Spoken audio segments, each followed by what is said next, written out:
There are a few games I wanted to come back to. At least for October, I wanted to play a few scary games. It's not necessarily that scary like a horror game, but it's one that I really like. I kind of wanted to play it in October, like kind of get that vibe. Start a new game. I haven't played this in like 3, 4 years.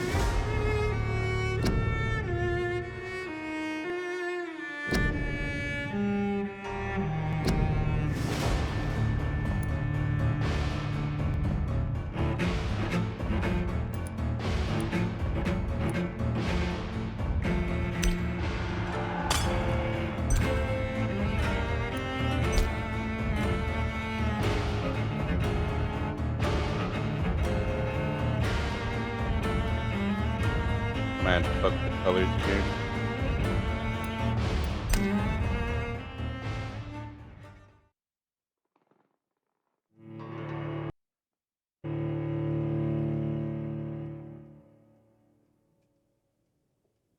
12 dreams for the Red Queen under crown of stone. 8 voracious beasts born from 8 restless nights. 4 nails piercing the flesh of the sinner. 1 prayer for the summoned, called by this song. 'Tis perhaps the countdown to oblivion for the once proud city of London. 'Tis perchance her inhabitants' last dance alone to face death and pestilence. Confronted by the eerie and unknown, mortals became desperate for answers. A flock's flight makes for an omen, the falling of a star a dire presage. Turning to priests for interpretation when there was no reason to be found. When religion failed, men turned to science. I saw them build such vain cities, crafting machines made for endless war. New questions flourished as old answers withered. What is darkness but lurking sun? What is wall but enslaved stone? What is glass but tortured sand? What is song but a call to arms? What is hate but jilted love? What is life but death pending?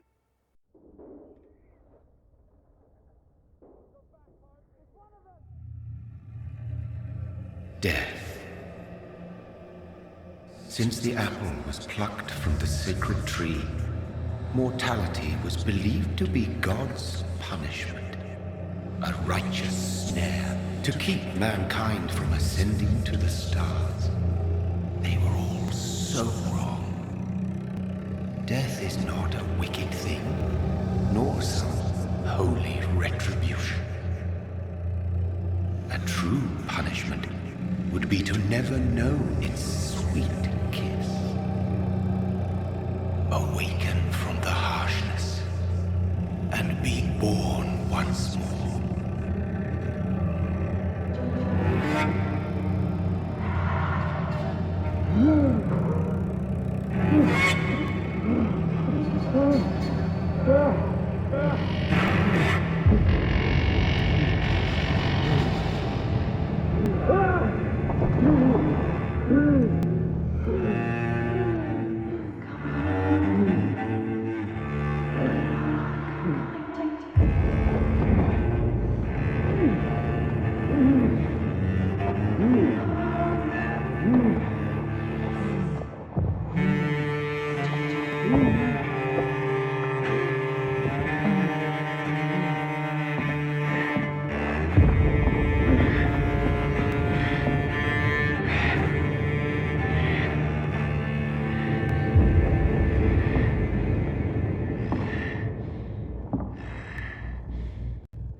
What have you done? Mary!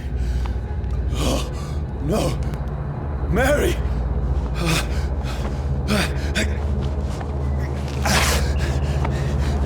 Hold on! Please, hold on! Oh, God.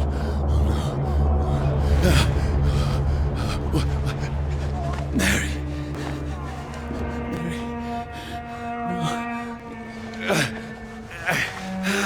No.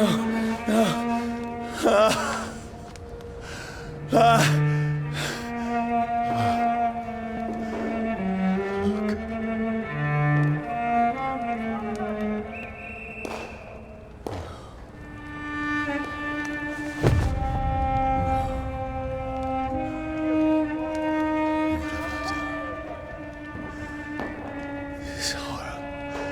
It's a nightmare.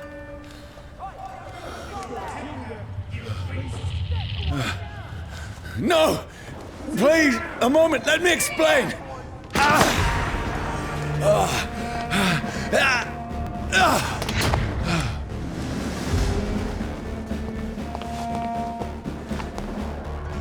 These patrols are after me. Stupid beast! No! Don't shoot! This is a nightmare. I need to get out of here.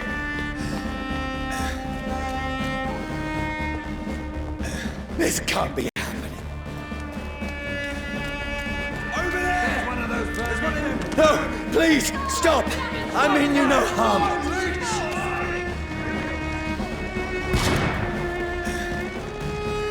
What's going on? Oh, Mary. What have I done?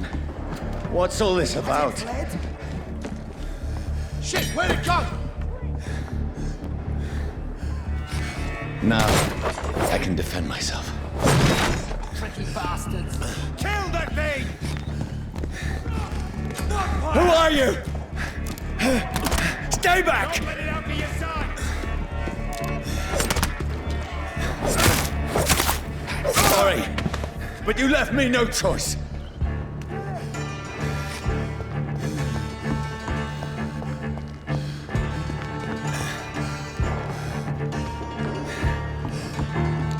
Who are you? Stupid beast!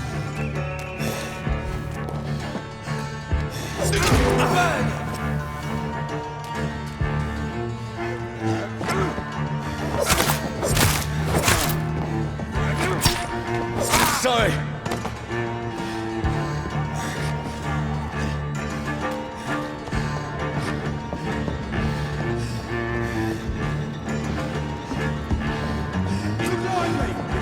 No, please, stop!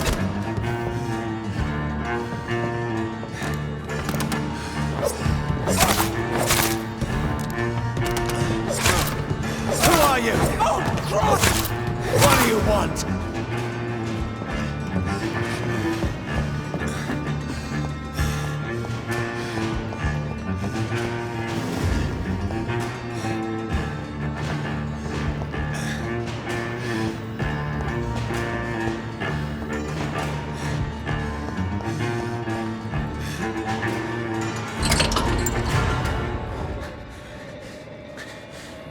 I mean you no harm. I need help. Die, you fucking You leech! don't have to do this. Please, Stop. listen to me. Just listen. I can't make any sense of this. Shut up, beast! Who are you? What is this all about? What in God's name? I'll do the rest of the job. Just leave me.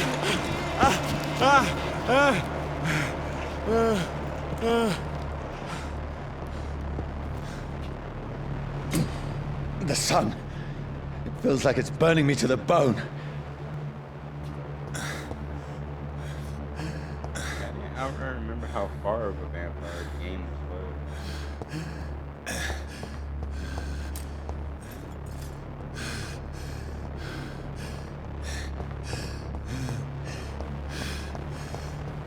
I need to find somewhere to hide. Let me go!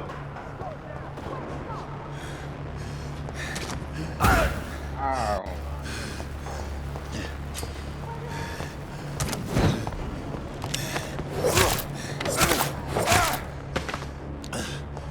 I need to find shelter.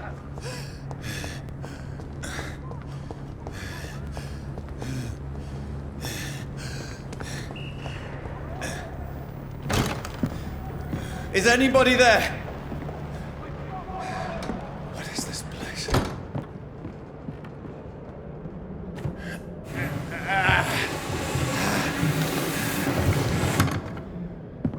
The place seems abandoned. I should be safe enough here.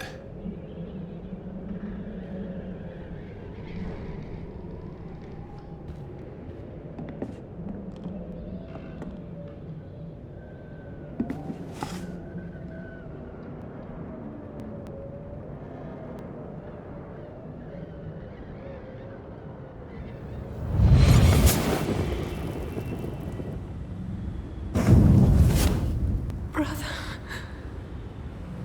what have you done? Mary! Mary! Mary, I'm sorry.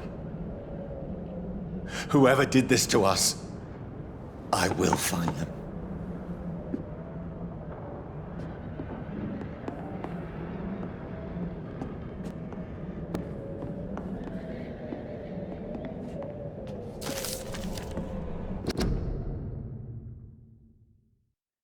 Leeches do not fear the sun or fire, and they do not burst into flames or ashes when they are caught under rays of daylight. But it hurts them good, really good. I have personally chained a vampire to a tree to see what will happen when the sun rises. Its skin blackened in a few minutes as if it was burning from the inside. Its eyes and flesh melted, and I saw unholy bones move and squeal as the beast tried to escape all day long. In the end, only a desiccated corpse remained, which started to slowly regenerate when the sun disappeared behind the horizon. I cut off its head.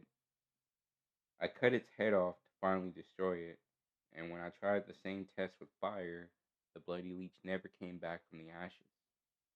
Fire is our weapon of choice, brothers. To burn the beast is the best way to kill it for good. From Know Your Enemies by Carl Eldridge. Pruin leader? Hmm.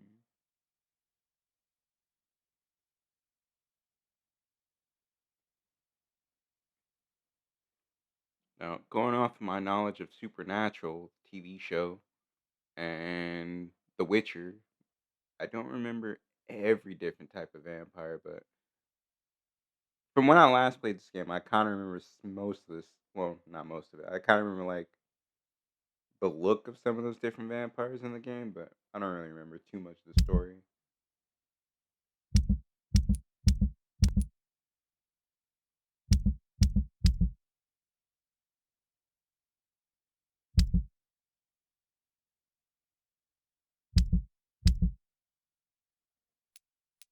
Mm.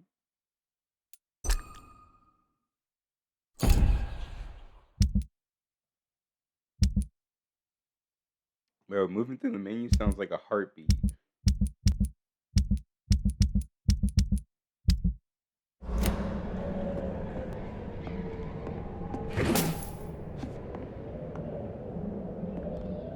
I had better remain here until nightfall.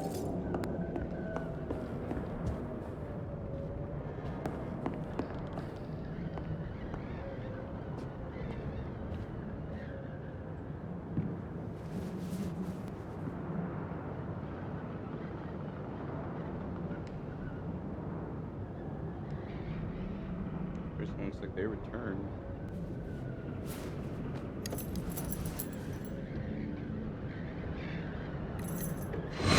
Wait. This one's dressed up fancy.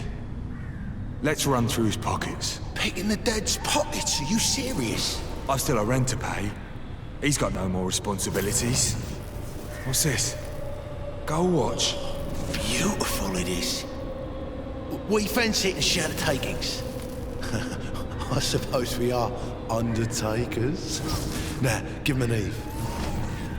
Terrible pun. That's impossible.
Who goes there?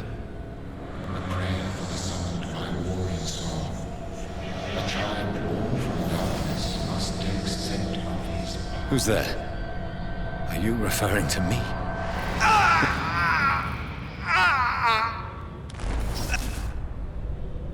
No! No! I still have so much to accomplish.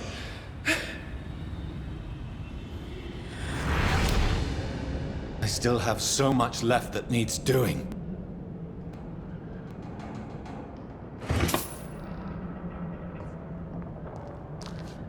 I find it strange when some games, game designers, when they like, well, it's because it's reflecting the shadow, but it's not actual reflection.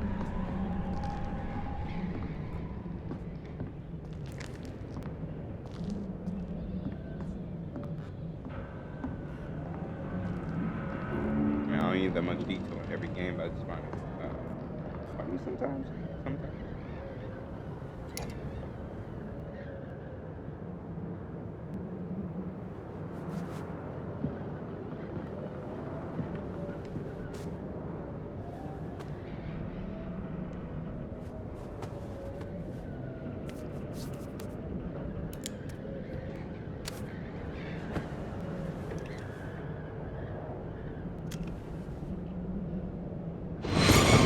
Johnny, this one's lost.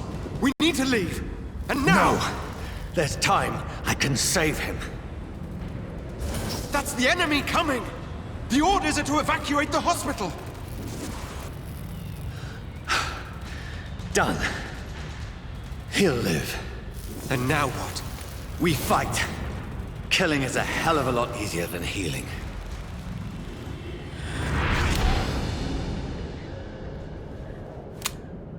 They put too much detail on No, her face because it never got easy. it looked like we were already like turned before we even got bitten.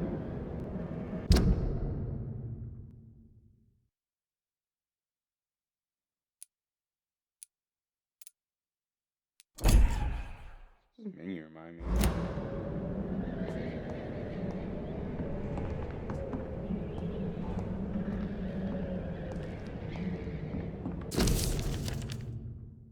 Bloody diary. 15th October. Bad sleep. Becky coughed all night and the fever made her delirious. I heard a loud noise in the morning. It's a big machine some men brought by the banks to dig a hole in the ground. It was some sort of mechanical shovel. Maybe I can go there and ask for some work. Becky needs medicine. 16th October. I talked to the men with the mechanical shovel. They told me they are digging mass graves all around London. Safety measures, apparently. Is there a new epidemic? The flu coming back? They had no work for me. Becky slept a little last night. The foundry has been closed and there are no more jobs nearby. 19th October. I went to London for some groceries. I went to London to find some groceries and drugs. No trains. It took me the whole day to cross the Thames and come back. Becky seemed better. I made a soup she ate. I found no drugs, only a few syringes and some sleeping pills on the black market. We have no money left. Maybe I can go to Pembroke Hospital tomorrow, but it's so far away, and I fear leaving my wife for so long. 19th October. Becky threw up a meal a few hours after she ate. She is so frowned now it makes me cry. She says she hears voices outside at night. She says she wants to eat meat. Where would I find meat? Tomorrow? Oh, my bad. Where would I find meat? Tomorrow I'll barricade the house to protect us from looters. 21st October. The men with mechanical shovels have stopped digging the mass grave. I heard shouts last night as if they were attacked. Now there are only a few boats throwing bodies day and night into a giant hole. The smell is terrible. We should have left this house a week ago, but Becky, she refuses to leave. She'd rather die, she said, with, with a nasty smile. Why is she torturing me? 22nd October. Becky just attacked me. She jumped on me from the stairs and tried to bite me. I had to smack her, but she smacked me back. I went upstairs and locked myself in the bedroom. Now I can hear her crying and mumbling downstairs. I retrieved the gun I hid in the ceiling since the war to protect the house. Now I'm ready to use it to protect myself and my own wife. 23rd October. I could not sleep at all. Becky spent the whole night scratching at the door, asking for my help, begging me to let her in, but I was too afraid to open it. I'm just waiting for her to die now. It would not be long. I pray God. It would not be long. I pray. What? I was in the middle of that. I pray God it will end soon. 24th October. I was so hungry I tried to go downstairs this morning. Becky was sitting in the armchair by the chimney. She was panting like a dog, looking at me without moving, just following me around the room with her eyes. I pointed the gun at her. I, I pointed the gun at her sore face, but she did not react. I could not pull the trigger. I went back to my room. 25th October. The house is silent like a tomb. No more noises. Becky is dead now. Forgive me, my love. I was unable to save you. I'll be with you soon.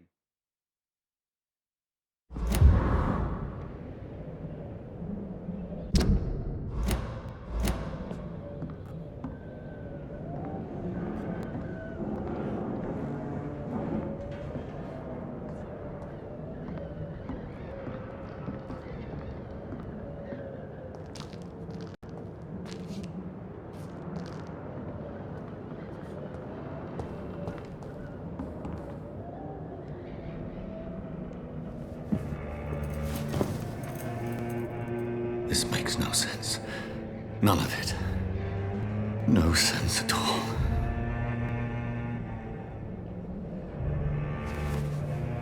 It's a nightmare. That's it.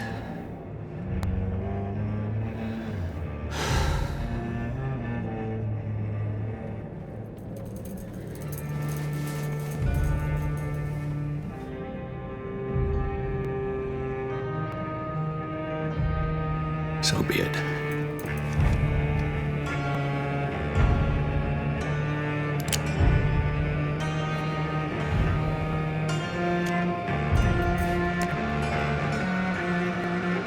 Rational thinking only.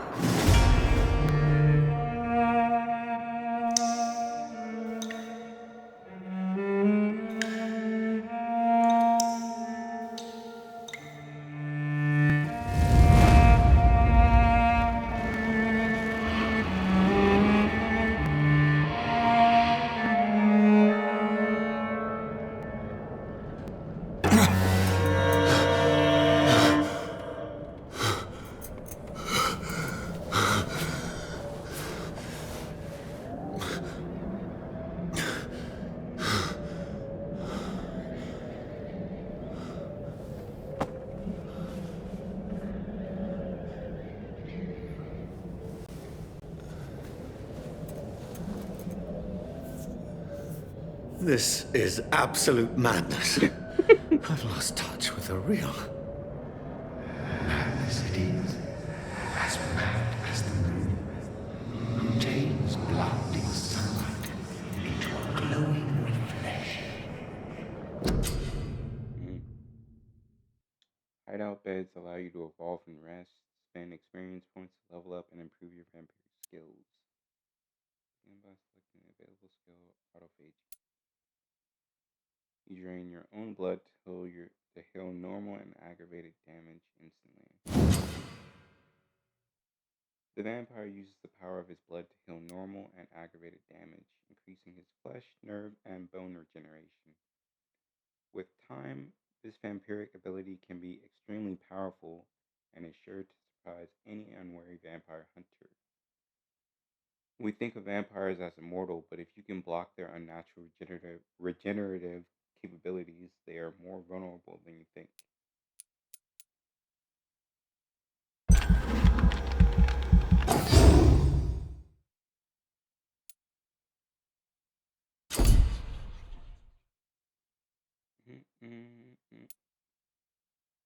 Bloodspear, Shadow Mist.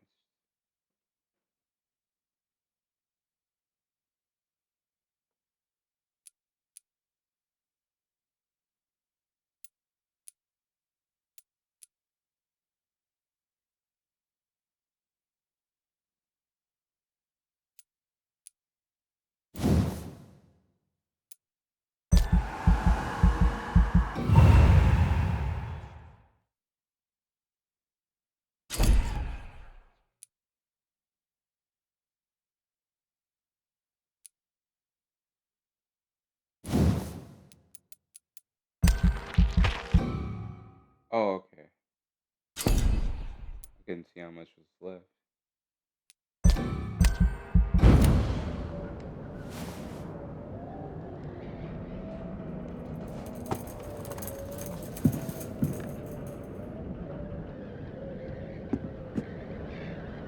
That voice in my head. If I'm not... Night is here again. I am in London now. Somewhere near the East End docks, I suppose. I don't know this part of town. All I know is someone is killing people here, murdering them, butchering them, drinking their blood, making them like him. Is this what happened to me? My poor Mary, my poor sister. I must follow the blood trail, find answers. Maybe I should start by gathering information about what happened to this place while I was away. Then I will find out who did this to me, who made me what I am now. Sorry, I'm not one for narration, but I wanted to read this Mad, for the then. recording. It must belong to the one who made me what I am. I must find him to understand what I have become.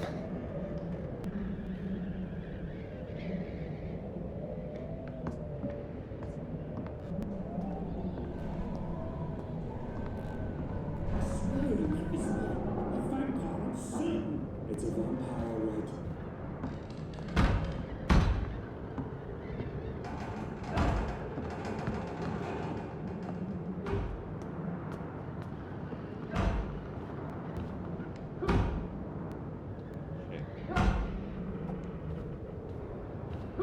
Where is it?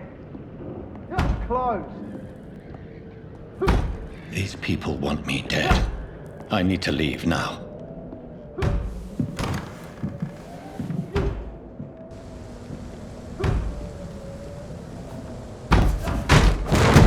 Here's the leech. Here! Oh,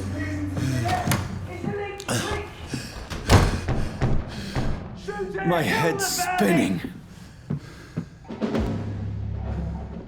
Oi! Come out, you coward! Clever fucking beasts.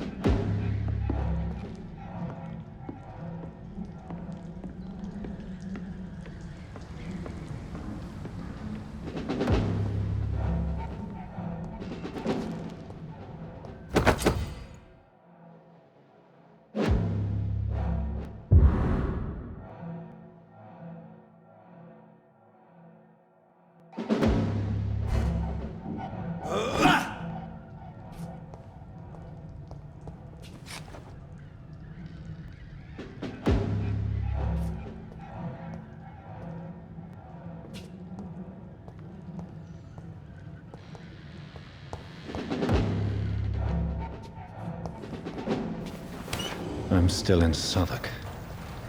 I must reach the West End. Go back home.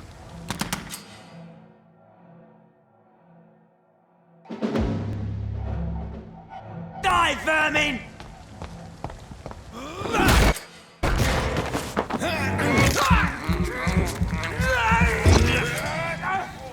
This one stinks already. The strength I never knew I had.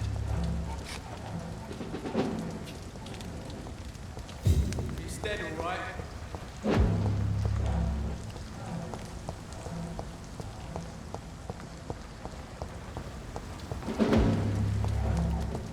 Oh, this one stinks already.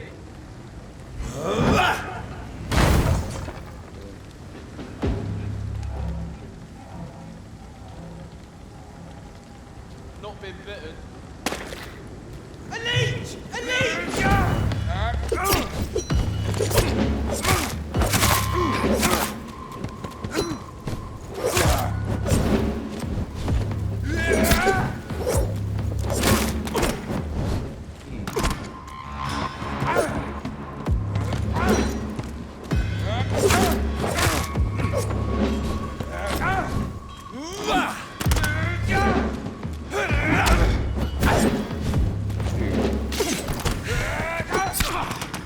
This shouldn't be possible. Every sinew, every fiber of my being is afire.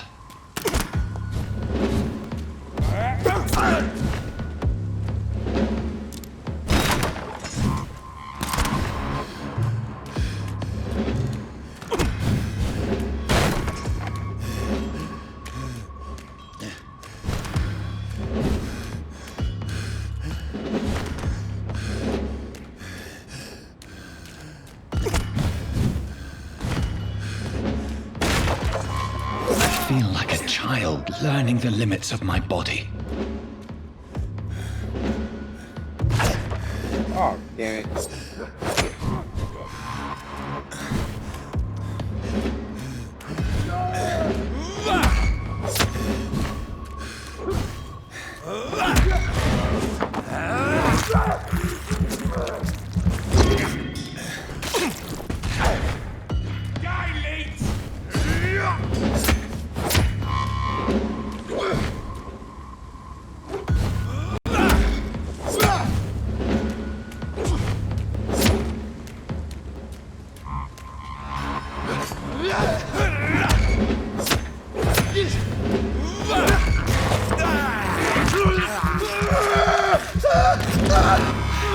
My strength, my reflexes.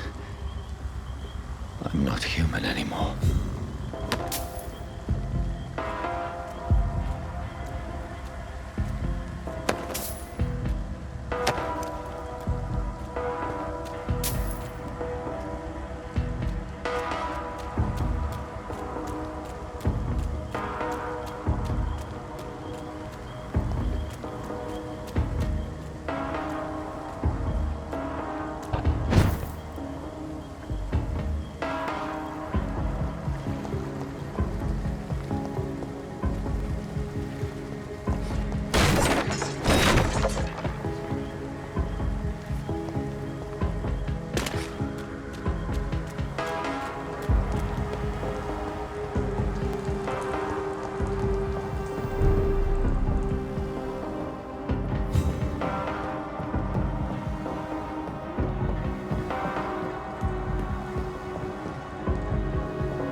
My poor sister. If only I had controlled my need for blood. Mary, someone will pay for what happened to you. For what happened to us.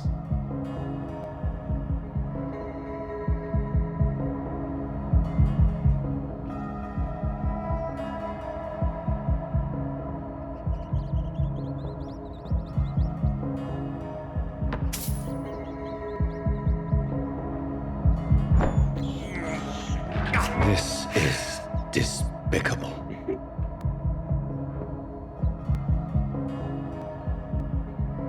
It's locked, all right.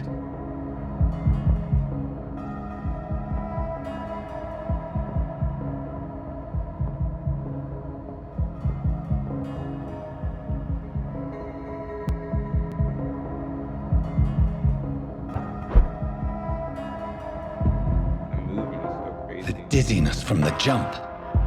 I can now control it.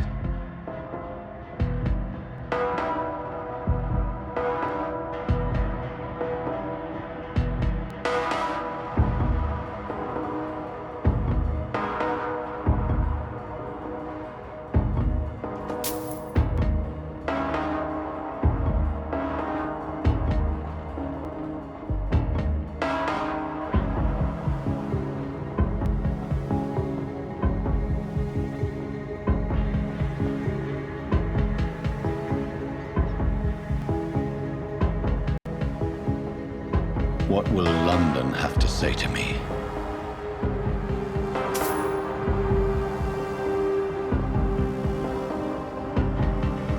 I've so many questions unanswered.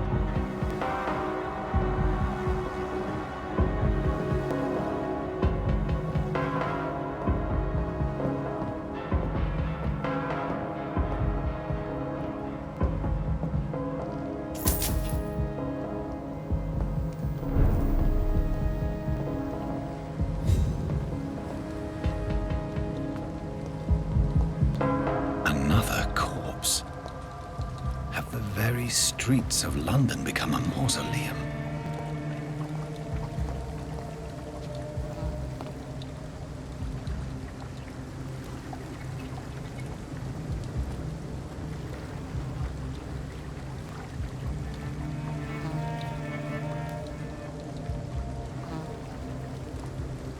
The man has been drained of all blood, but I can still smell the scent of it. I follow the scent's trail. Perhaps it will lead me to my assailant. Fresh blood. The smell is so strong.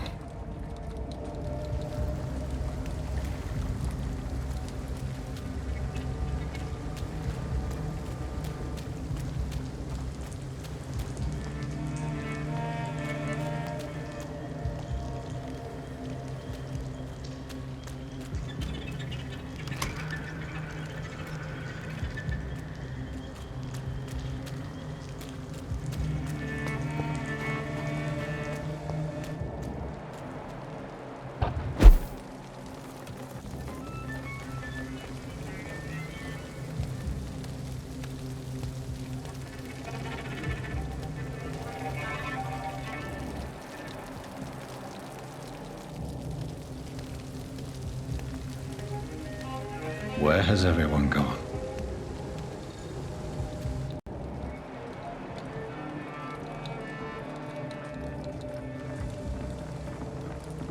According to the blood patterns, that's where the victim was attacked. So that must be the killer's trail.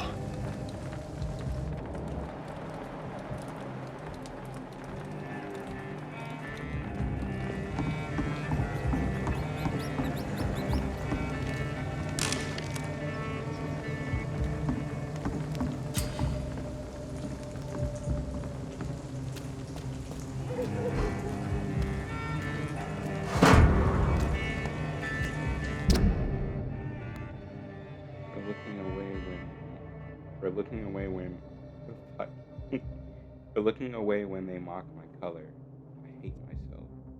For crying like a girl when they insult me, I hate myself. For swearing like a boy when they're gone, I hate myself.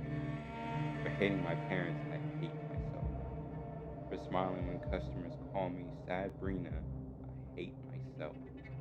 For never finding the courage to tell Tom how I truly feel, I hate myself.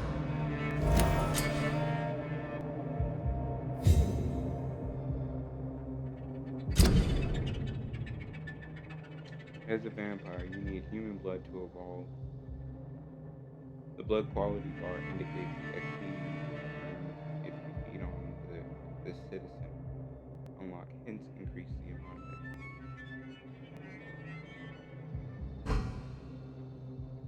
Serena has the true elements about her blood quality of the citizens is largely influenced by their health and the number of hints you've gathered before embracing them or her.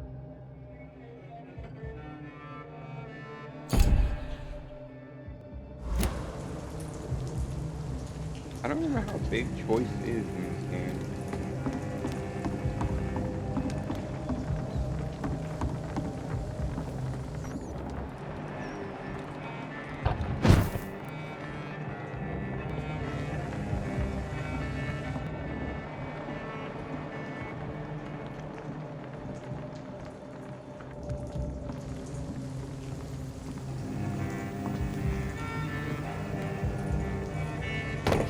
That's strange. The trail is very erratic.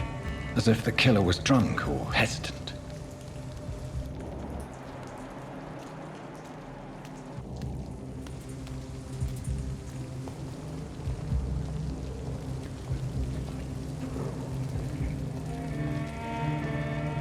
At last, a little life.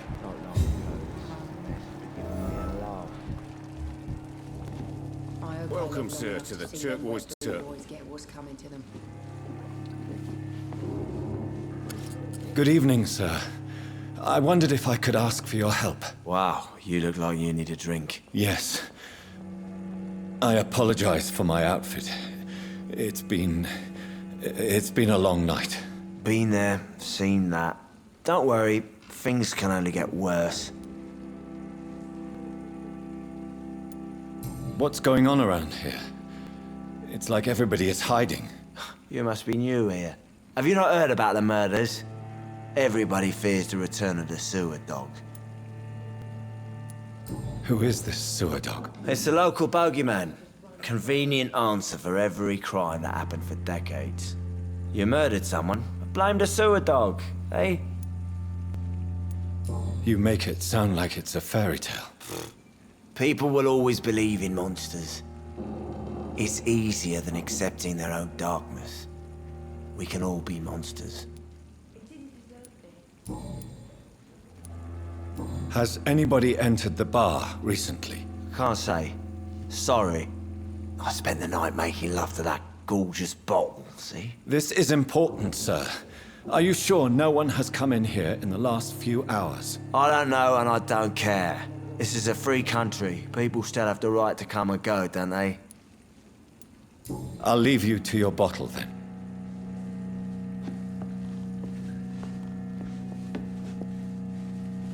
My God, sir, you look like Jonah's whale just spat you out of hell. Can I get you a drink? No, thank you.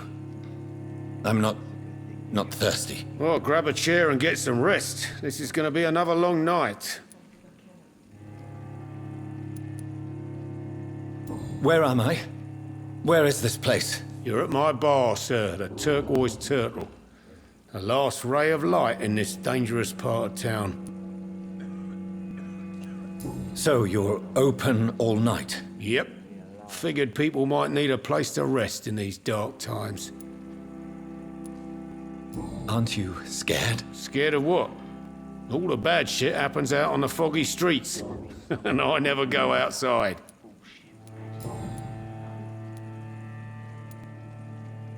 Why is it going to be a long night? You must be new around here. Don't you know about the murders? Tell me more about these murders. Every morning for the last few weeks, bodies have been found. And those poor sods didn't die of flu. Do the police have any leads on a suspect? Even before the outbreak, coppers never came round here. We're on our own. People die in these parts all the time, and no one cares. I'm looking for someone who might have passed through here recently. Wondered if you might help. It's been quiet tonight. The only other person I've seen went straight up to his room. Thought it was kind of rude, actually. You mean he's still here? Well, yeah. He paid for the entire week. How long has he been here? He rented the room a few days ago and didn't say when he'd leave. Who is this man? What does he look like? Well, like a gentleman, I guess. Well-dressed, quite polite. A professor or something fancy like that. Always writing, reading notes. I need to meet this man. I have questions. Just climb the stairs and knock on the first door. I heard him open his window, so I guess he's still awake. And, Yes? no funny business. You hear me? This is a respectable establishment. Damn it. I think drink no longer stirs me.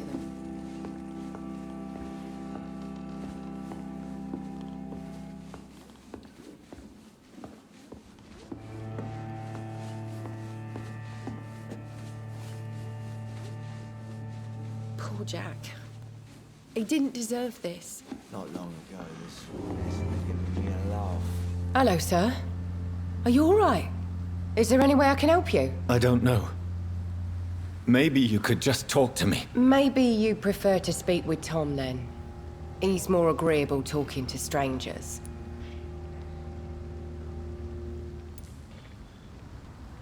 I just want to talk. I didn't mean to scare you. I'm not afraid, sir. It's just I've other customers to take care of. I only see one customer. Oh. Well, yeah, of course. I mean, I best check on them. What is this place? This is Tom's bar, the Turquoise Turtle. I'm the barmaid here, Sabrina, if you want to know.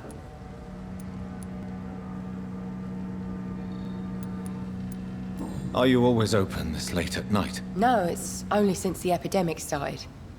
Tom thought that people may need a safe place to stay. You don't seem to have much business.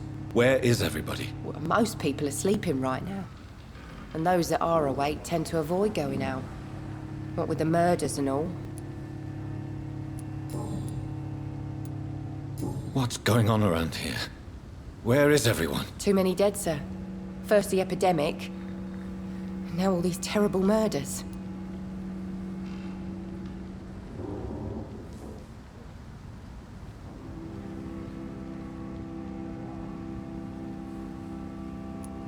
What have you heard about the epidemic? There's a Spanish flu.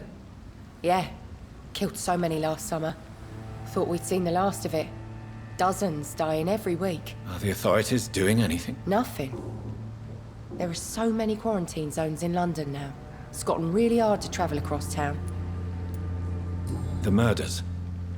What can you say about them? Bodies found in the streets every morning. Drained of blood. It's just horrible. Some say the sewer dog is back. The sewer dog? What's that? No one knows. People have always disappeared around these parts. The ancients say it's the sewer dog coming out to feed. But now he's killing in the streets. I'll leave then. Thank you. There's gotta be something can be done to get out of this bullshit mess. No?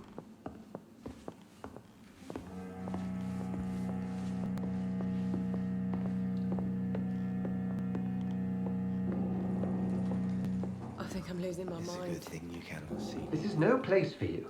Prewen has several patrols roaming the area, They do not pursue me. but they're looking for vampires, and they're most efficient. They'll not relent until the killer has been identified. I have a common objective, but I require... I think someone is eavesdropping. Are you certain?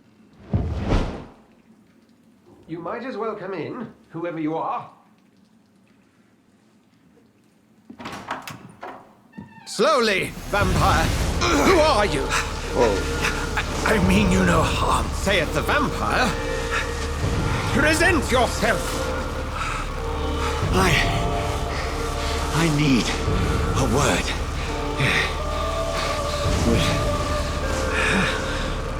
Anyone?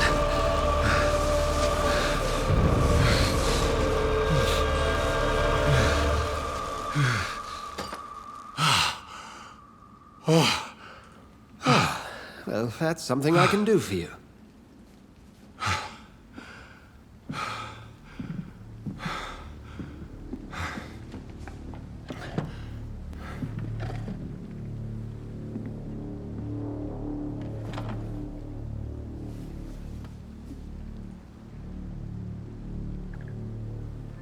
And who might you be?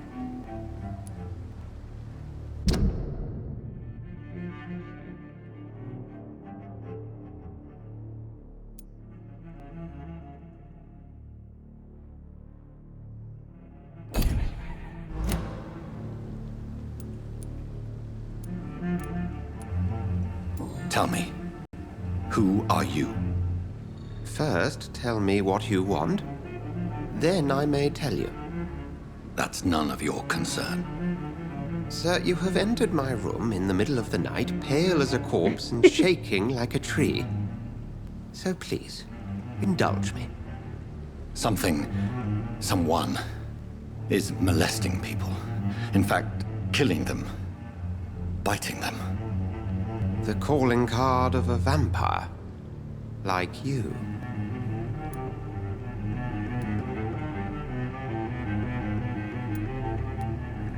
I've been hunted down in the streets and attacked. I'm a victim here, too. I believe you. Then if you are not a vampire, who or what are you? Dr. Edgar Swansea of the Brotherhood of St. Paul. I'm performing an independent investigation here in an attempt to understand precisely what is going on.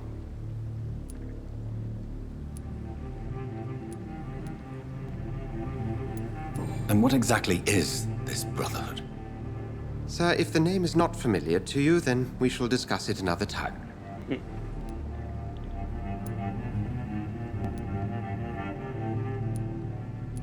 I heard another voice, that of a woman. Who were you talking to? Ridiculous. I've no idea what you're talking about. Something tells me not to trust you. Then the feeling is mutual. What have you uncovered concerning the murders? It started a few nights ago. Rumors of violent murders. The docks have always been, shall we say, somewhat unsavory. But this is different. How different? A vampire is at work here. Famished. Reckless. It must be brought to ground, and quickly. Then help me find the culprit. I may. If you'll first tell me why you opened this door. I followed a trail. The scent of blood from a recent victim. It led me here. You thought I was your aggressor. That explains a great deal. We're both chasing the same shadow. Perhaps. This is all new to me. I'm not even certain what I'm looking for. You should let me handle this affair. You've no idea what you're up against. No. I will find the monster. He is mine. How will you do any better than I? But then let me ask you this. What are your intentions if you find the killer?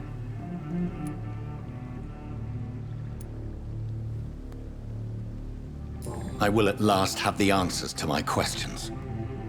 Then I can only wish you good hunting. And pray we shall meet again.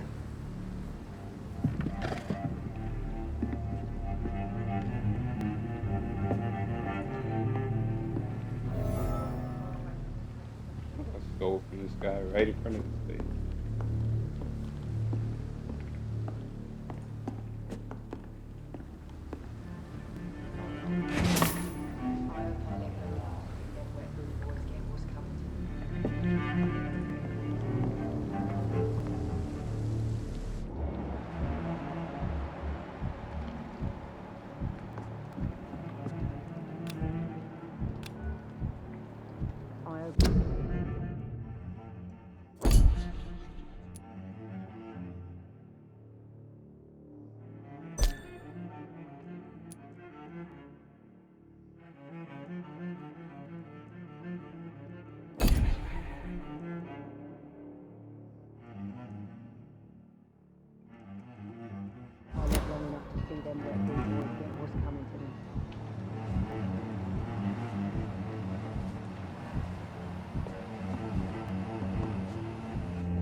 It's locked. Not long ago, this sort of mess would have given me a laugh.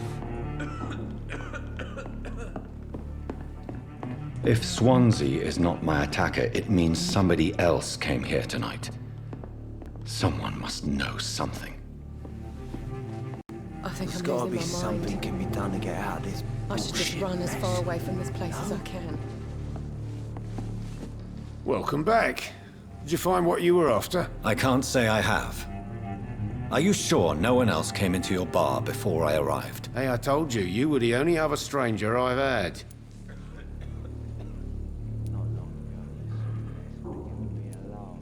Goodbye, Mr. Watts. Long enough to see them wet boot boys get what's coming to them. Hello, sir. May I disturb you again? And you're still ugly as sin. I'll leave you to your bottle then. Jack. He didn't deserve this.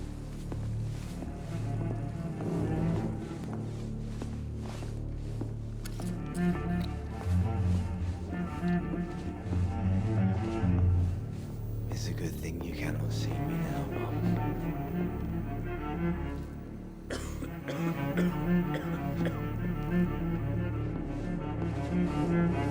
I hope I live long enough to see them wet boot boys get what's coming to them. Not long ago, this sort of mess would have given me a laugh. Evening, sir. Can I help you? I have a few questions for you. Well, if you must.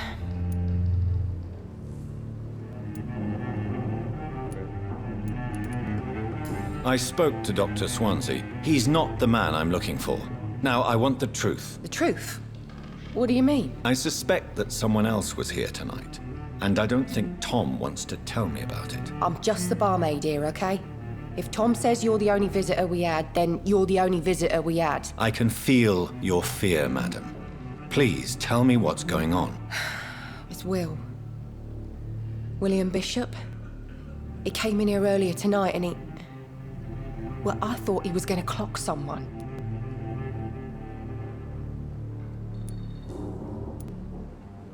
Why are you so afraid? I mean, his skin. His hands. I scrubbed every glass and every chair that he touched. God, I hope it's not contagious. What happened tonight? He was dead drunk, as usual. But my God, his eyes. His face. He must have caught something awful.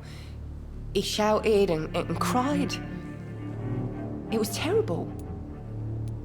Tell me about this William Bishop. Will was a sailor who worked at the canning factory before he lost that job. A nice bloke, really. He's never been violent. Until tonight. Why keep it a secret? Why not tell me about it? Tom's nothing if not loyal. After Will lost his job, he offered him one ear. They used to be good mates. But recently, well...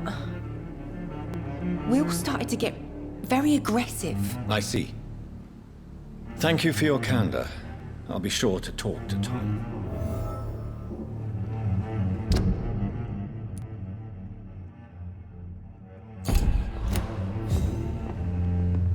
Not long ago, this sort of mess would have given me a laugh. Jack. He didn't deserve this.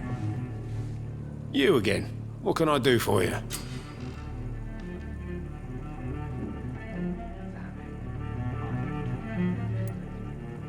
Tom, talk to me about the visit from your old friend, William. Yes, Will came by tonight, but he's not my friend anymore. Who is he? William? Just an old sailor who loves his gin too much. He worked for years at the canning factory before it closed. How was he tonight? Was he different? Sicker than usual, perhaps. He whined and mumbled about how mean people were to him and how he'd like to talk to me outside, and then he left when I refused. Is he dangerous? Yeah. Like many drunks, he's all bark and no bite. Can barely stand up most of the time. Why lie to me if he is not your friend? I didn't lie. I said you were my only unannounced customer, and that's the truth. I need to find him. It's a matter of urgency. Do you know where he is? You could try his boat. It's up by the North Pier. He sleeps there when he's too drunk to get home. Please describe him to me. What'd you expect? He's a tall, sick bastard with a bad rash and torn old clothes.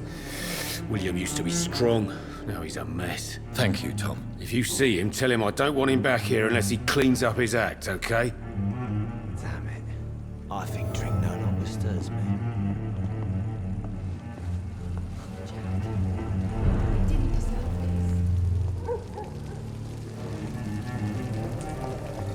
this. I will get to the bottom of this intrigue. What's been done to me, to this city. Britain's working together. skilled workers in engineering and chemical trades, enrolled today as munition volunteers. Support the men at the front with a plentiful supply of munitions. Do not suffer in wages. Get into the factory line, into the firing line.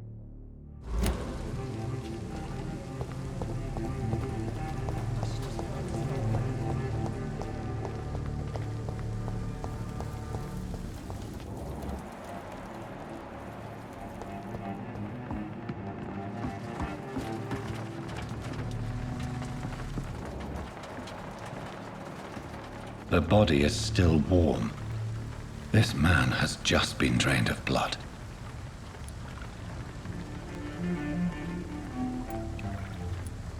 This man was armed. He tried to defend himself. This corpse has been dried of its blood, just like the previous victim.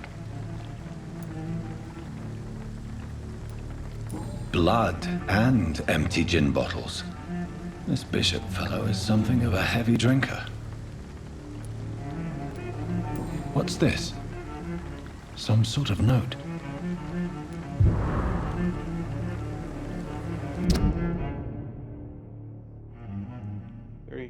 October from G. McCullum, Dock Patrols. Object: multiple deaths in the docks region. We believe a nasty leech is involved. Locate the beast, purge it, and pick it. Warning: according to recent reports, this vampire is very violent. Approach with extreme caution. I know we lack men in this part of town, but don't send rookies to investigate the case. I'm correct. We've got a frenzied one killing each night. As always, search abandoned places first, like old houses, basements, sewers, or a warehouse. Destroy the leech, brothers. These men, they're a company of professional vampire hunters. There are blood splats on the other side of the canal. I must reach that barge.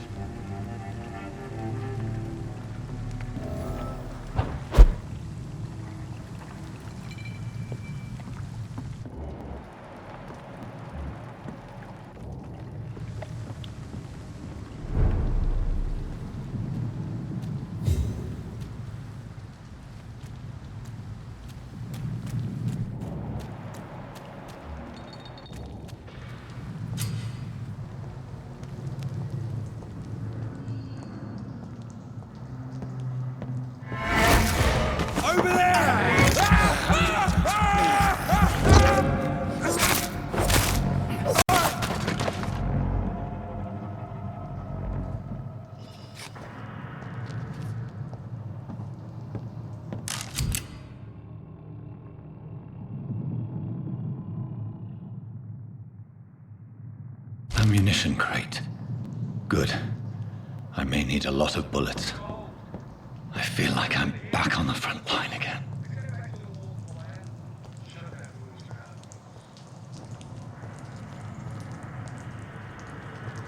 I can remember. But I've only been part of the guard 3 weeks to the day. All the more reason to show this to me.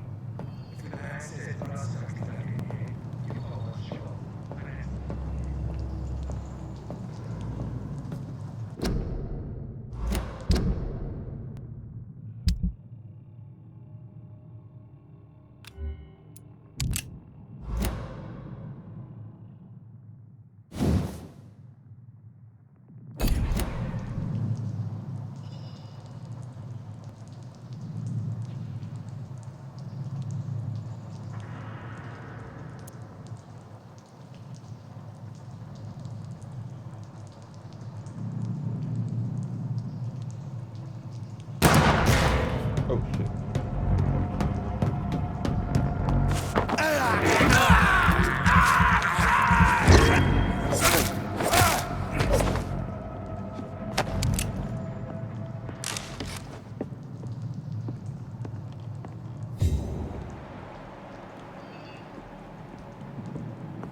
Melee, range, blood, shadow.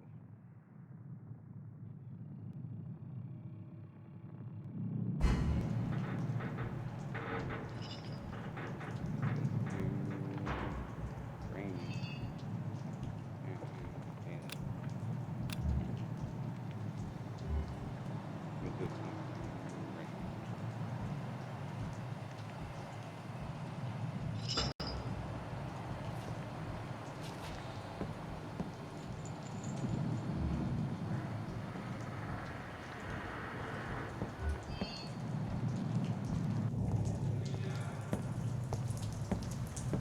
So they're gen. Steady, boys! We've got one of them!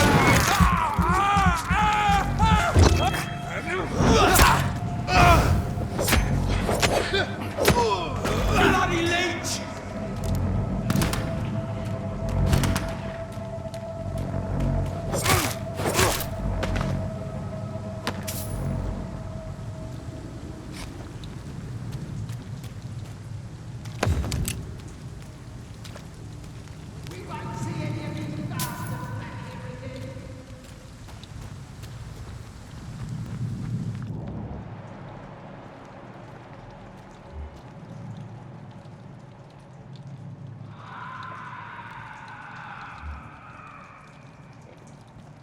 I like their screams when you burn them alive.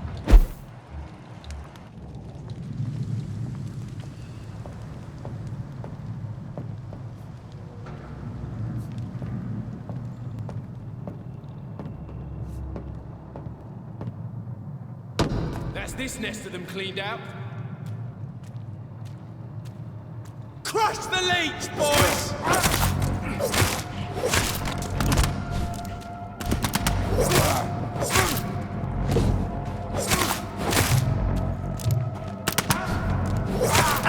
Oh, Christ! Let's see how it likes a bit of fun!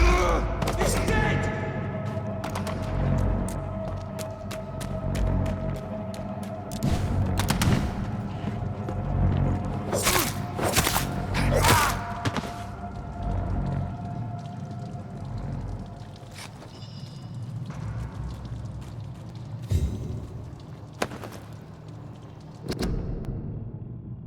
New practices, new tactics. I know that some of our companions consider that the best advantage we have in our fight against leeches is that they can't go out during the day. Thus, we can't hunt them down when they hide, powerless in their sleep. Oh, thus we can hunt them down when they hide, powerless in their sleep. This is a rookie mistake. First, because vampires are clever and they have countless ruses and tricks to avoid being spotted in their den. Second, because they deploy many deadly traps to kill any intruders in what they consider their most precious sanctuary. It would cost us too much men and too much time to explore and eradicate vampires in their hideouts.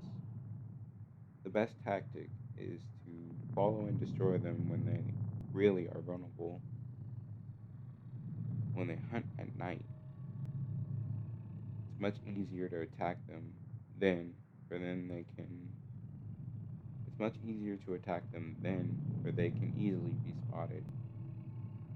That's why the guard of Pruin must evolve and deploy new tactics to hunt leeches. Small and mobile patrols, tactics based on technological advances, modern communications. We can learn many things from the war in France.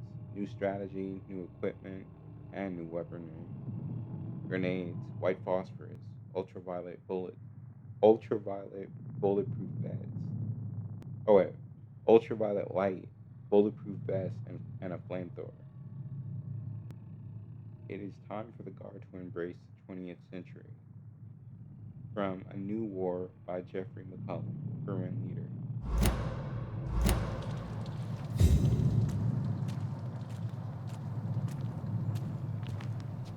A New War.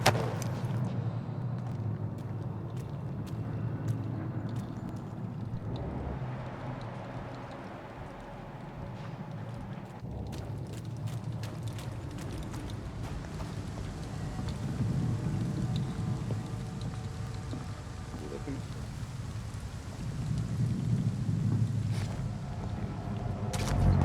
Ah.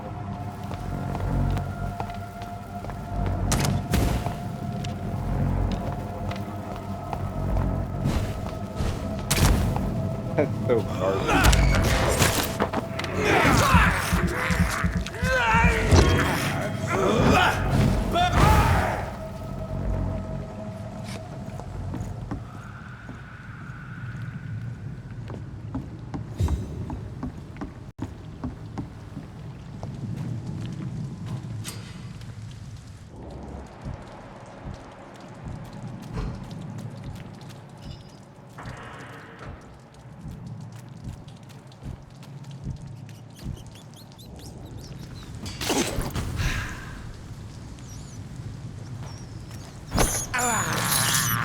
I have this thirst for blood. This is despicable.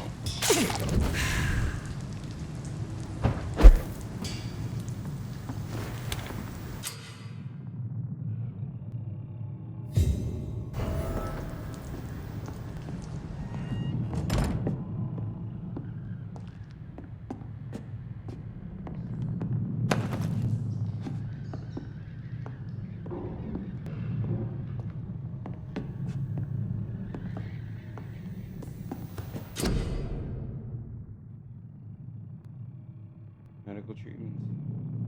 Medical treatments to heal sick citizens. Serums to boost yourself. Weapon upgrades to improve and customize your weapons. You have enough components to improve one of your weapons.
I didn't want to.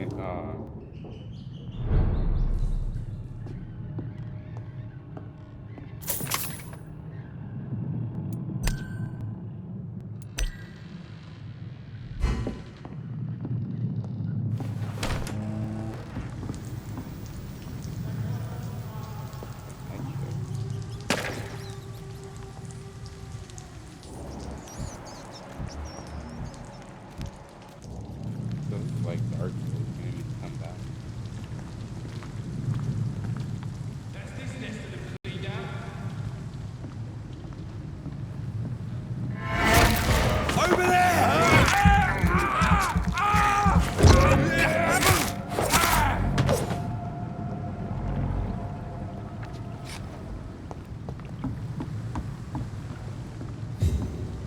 I like their screams when you burn them alive.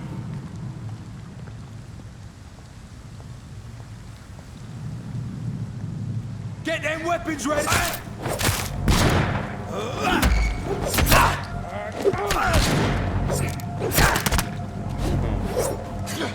Mine!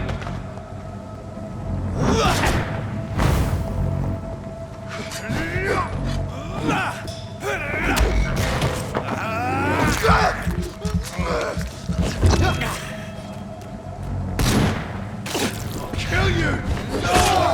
Wow. What's some of this?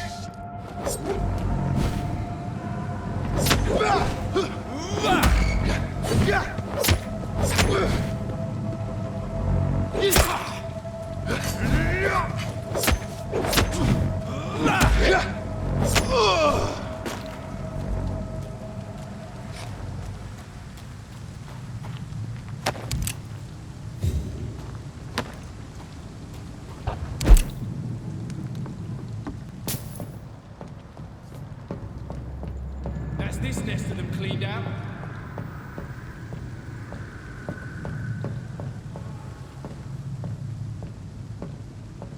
No one's turned around.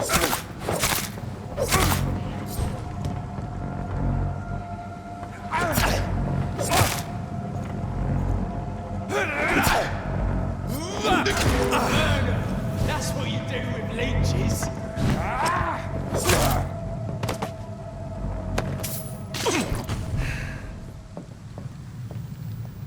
I like their screams when you burn them alive.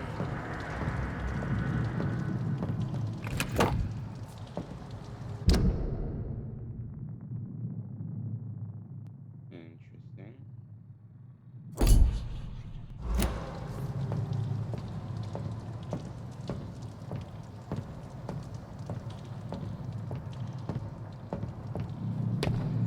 That's this nest of them cleaned out.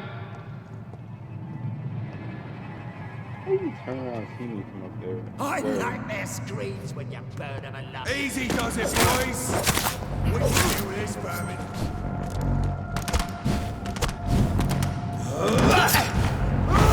Filthy piece of shit!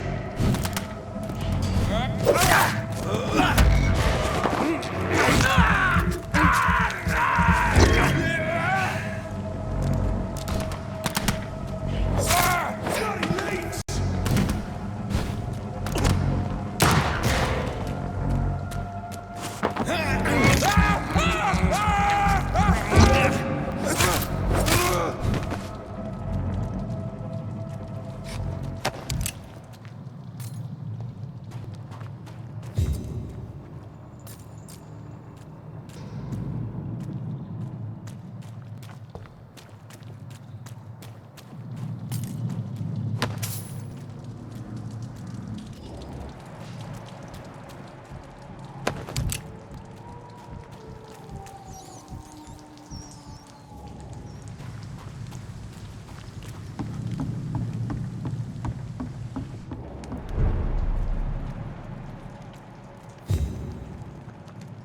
I cannot enter.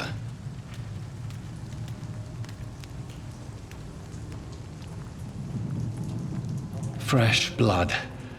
The whole building reeks of it. The scent is so strong it makes me dizzy.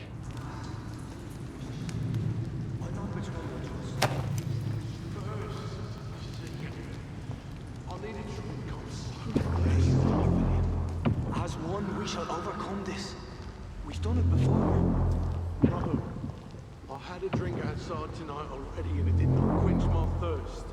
I must have more. Oh dear God, not again. William.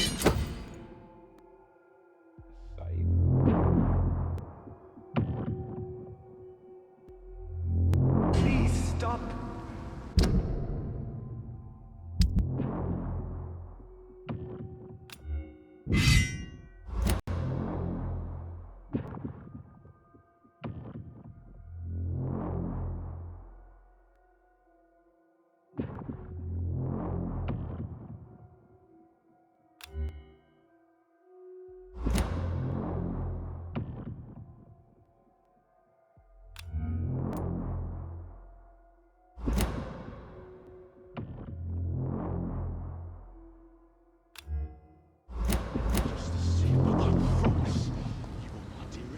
My last and dearest friend.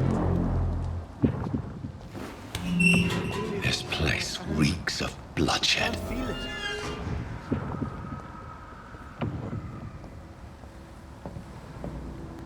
This creature is bedeviled. I must put it down.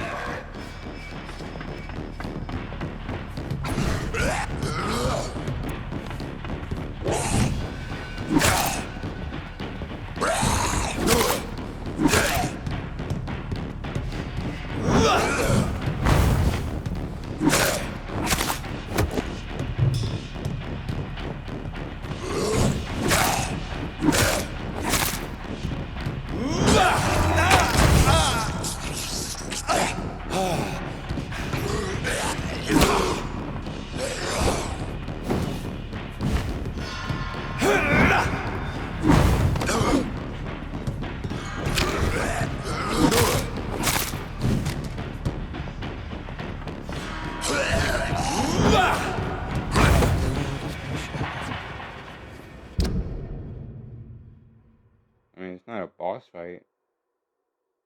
Oh, it's kind of weak though.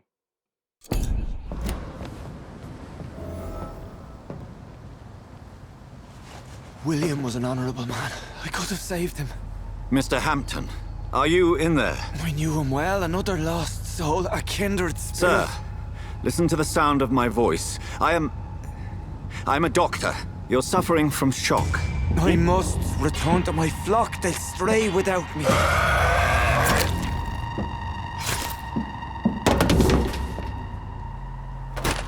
Remember, certain skulls are every bit as resistant as we are. Who are you? What do you mean by skull? You truly are a newborn. I should have realized. Wait. You are the woman from the bar.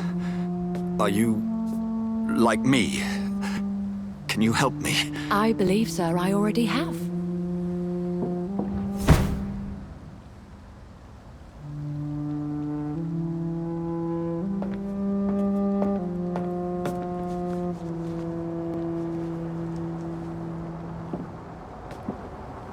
By George and the Saints, you've solved the mystery of these terrible murders. Patience, good fellows, I've come to offer help. Just give me a moment to secure my boat. We can leave this awful place. William was not the evil man they claimed. He was just taken by the thirst. He needed his drink. This man requires medical attention. We'll see he gets to the nearest hospital. No, please, I must tend to my fold. My flock needs me. There, sir. Go with the good Dr. Swansea. He's resourceful, and I'm sure he'll take good care of you. You'd best come as well. The sun is soon to rise, and you'll need a place to rest. I just need a moment. If I can learn something about what has happened to William, I'll be a step closer to understanding what happened to me.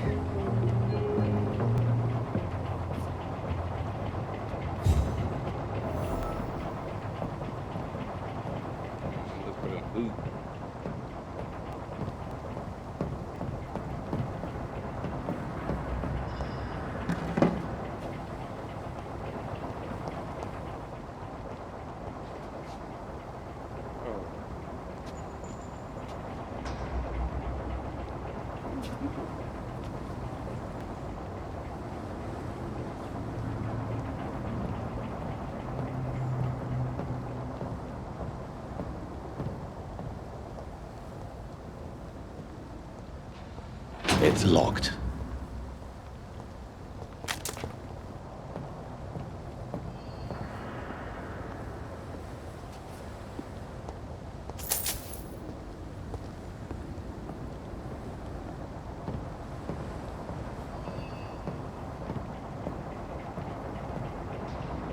This poor creature can't be my maker.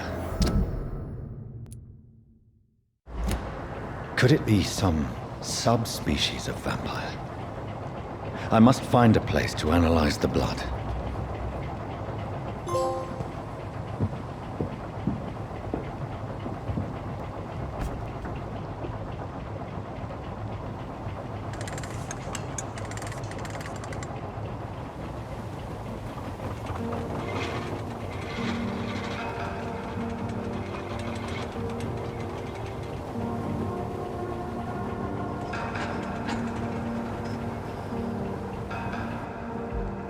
Where are we headed? We're on our way to the Pembroke Hospital. It's just across the canal. They'll have a bed for poor Mr. Hampton. William was... What manner of creature was he? Predator, prey, villain, and victim. Who can say? The important thing is that he's been stopped. Duly noted. And the woman? What... Who is she?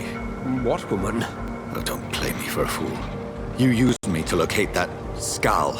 You must know who she is. And I thought you a gentleman. You shouldn't talk about a lady behind her back, but I will tell you she values her privacy. Were London as peaceful as she appears from the middle of the canal? If only that were the reality of the situation. To be honest, I've always tried to avoid this part of town. Pembroke Hospital is the last bastion between the rest of London and the epidemic. The flu has decimated the East End and the war still rages.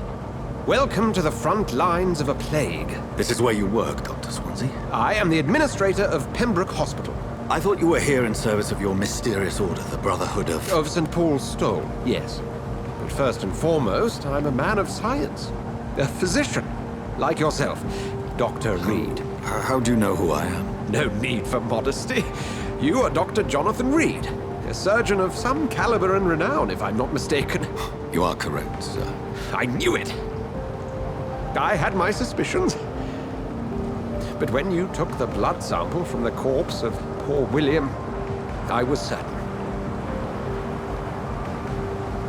Dr. Reed. Marvelous. Have we met? I attended 3 of your seminars before the war. I have the utmost admiration for your research. And what a turn of fate. England's most esteemed blood specialist returns to London a vampire. That word, again. From a so-called man of science. I understand. Traditionally, the role of science is to refute myth, but when myth walks among us, the Brotherhood of St. Paul has dedicated its purpose to their study. There's so much for you to learn. Of that, you are right. Well, then let me be blunt.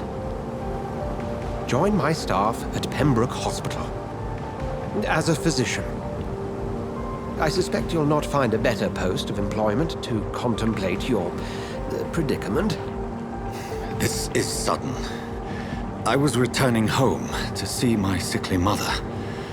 But alas, that was before contracting this... affliction.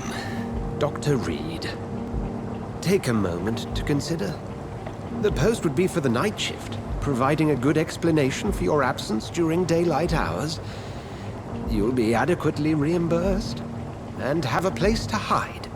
I even had the forethought to bring some clean clothes. So, what do you say? It seems I have little choice, but yours is a generous offer, so I thank you. Brilliant! Oh, Jonathan, this is one for the book, and the beginning of a beautiful friendship.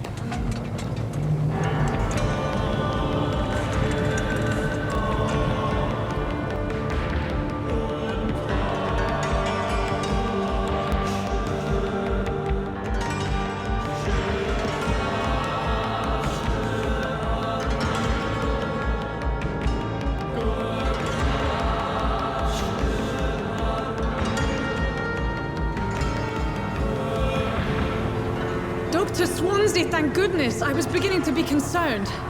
Worry no more, Nurse Crane, for I bring good news.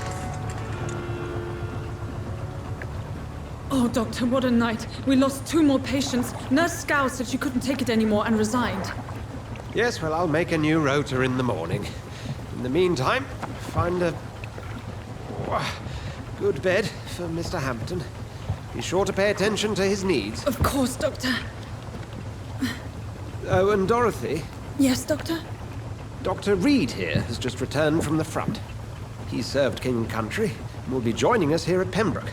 We're very lucky to have gained a surgeon of his talent, and one so experienced in blood transfusions. That is good news indeed, Doctor. Oh, yes.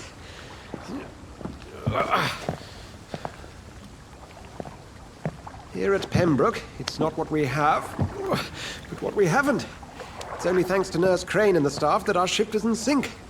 If you have any questions, just ask her. Duly noted. Thank you. Your assistance is required, Dr. Swansea, immediately. Welcome aboard, Jonathan. We'll catch up after my rounds. Coming, Nurse Crane. I'm coming. I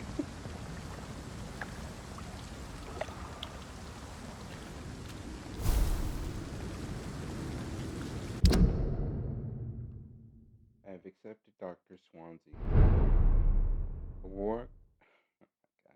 I will work at the Pembroke Hospital. I have no choice. This man knows about my condition and what I have become. A vampire. I can't believe this. I don't know anything about this secluded medical facility. Everybody here will take me for what I am not anymore. Jonathan E. Reed, the famous surgeon. I must lie to them all. To the patients, to the staff. This is my new home, where I will hide from all who are after me.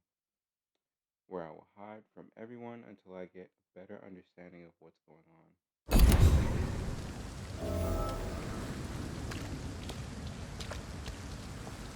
It's okay, Jonathan. I'll see you later.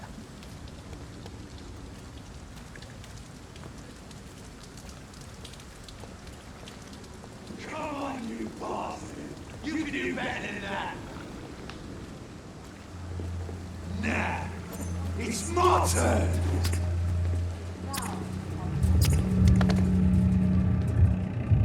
Rotten or pristine, each heart contains the seed of life. Drink at this river, try it all.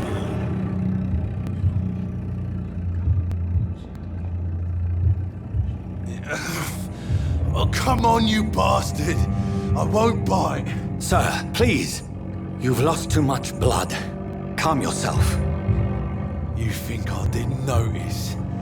Stop your staring and get me to an hospital, you arse!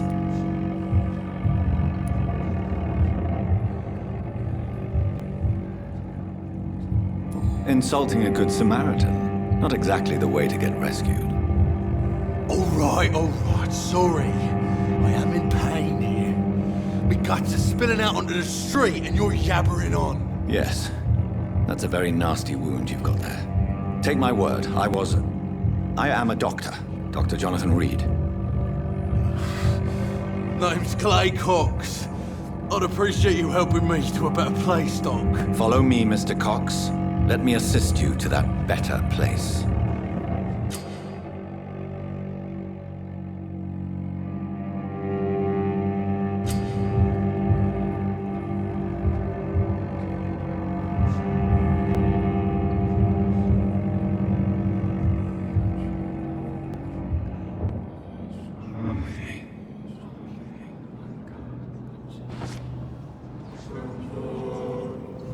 Bring this fading light into the shadows.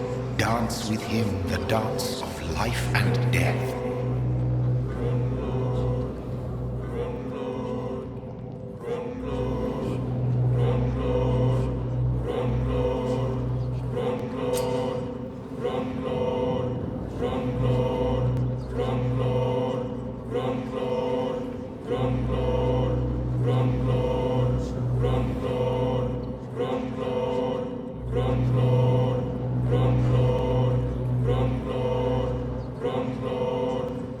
No more.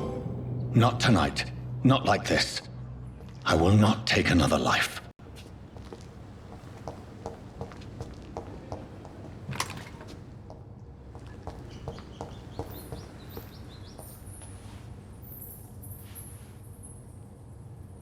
Whoa, I feel giddy.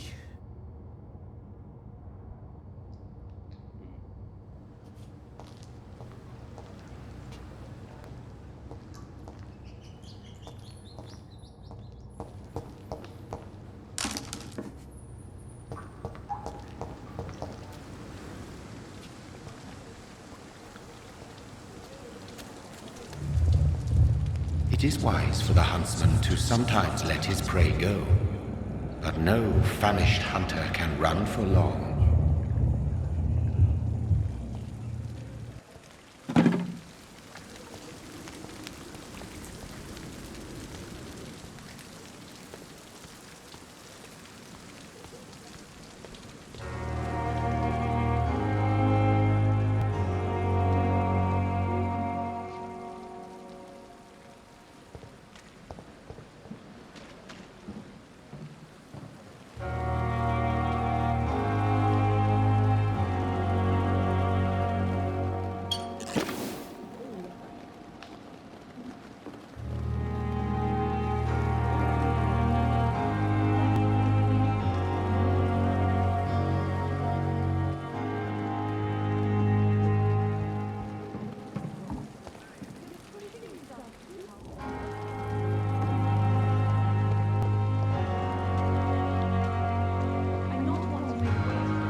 Doctor, where have you been?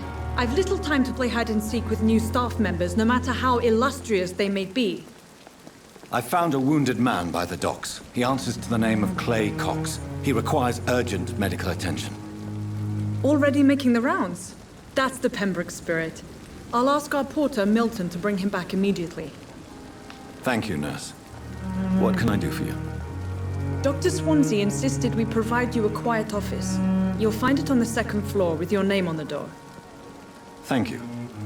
Nurse Crane, isn't it? Yes, Dorothy Crane. Welcome to Pembroke Hospital, Dr. Reed. Your office has been prepared. I would like to ask a few questions first.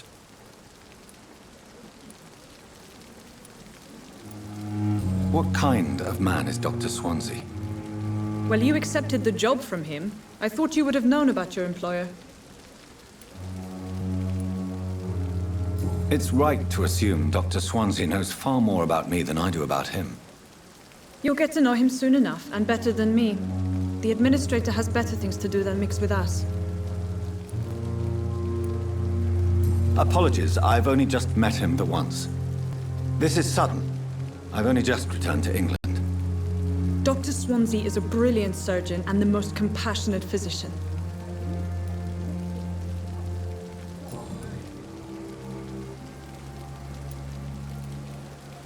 And Mr. Hampton, the patient we brought in. How does he fare? I gave him a sedative to help him sleep. Poor thing was in quite a state of shock.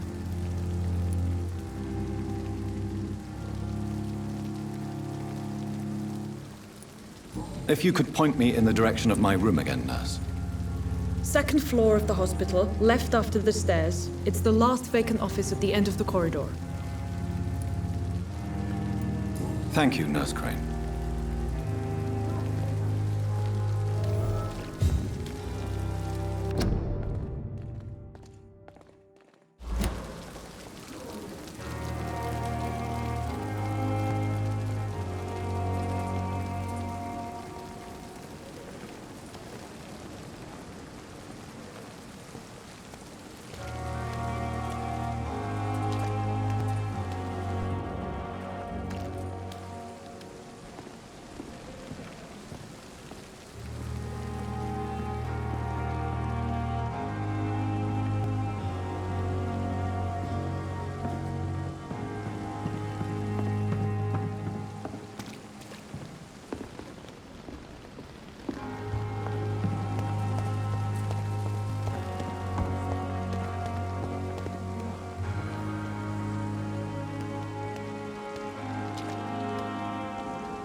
Dr. Swansea is right.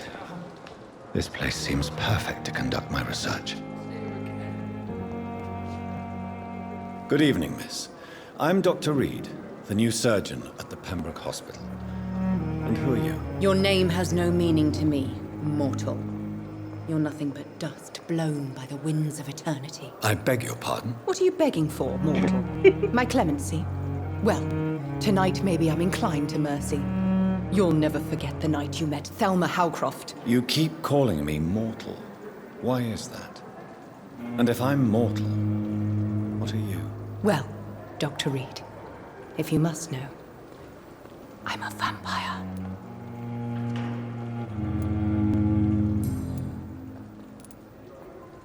I'm assuming you must be a patient here. Am I right, Miss Howcroft? It's only a cover to hide from my enemies. I can leave whenever I want. As a woman, a spirit, fog, or bat.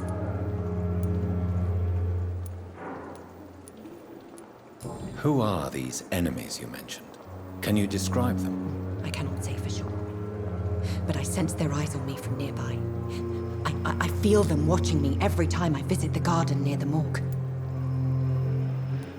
The staff here are not your enemy. They're here to help you, to care for you. I'm not speaking of the doctors in white. I'm speaking of the men and women who hunt me. For I am a vampire! I see. Don't worry. These people will not find you here. I'll personally make sure they leave you alone. Thank you, mortal. But do not interfere with them, for you are no match for those that hunt me.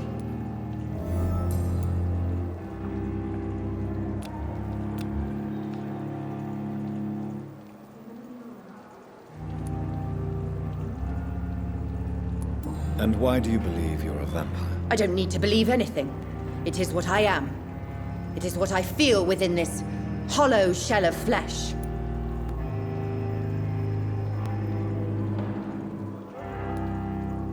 Please, describe to me how you feel.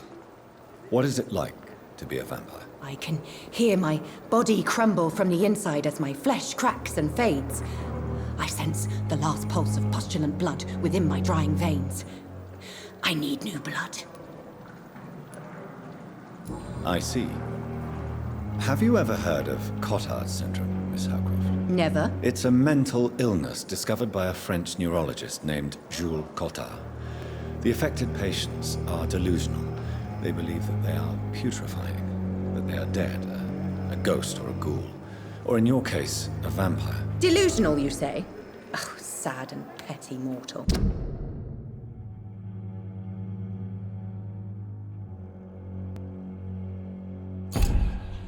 You can't even begin to understand the concept of immortality. And you think it is I who am delusional.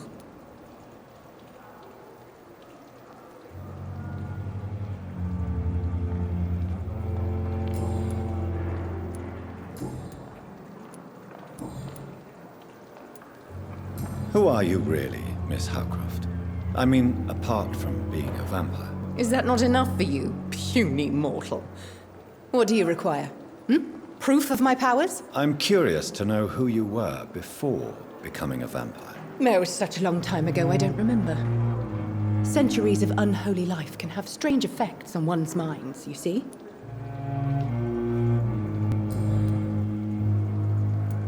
I'll leave you, Mistress of the Dark, to your nocturnal activities.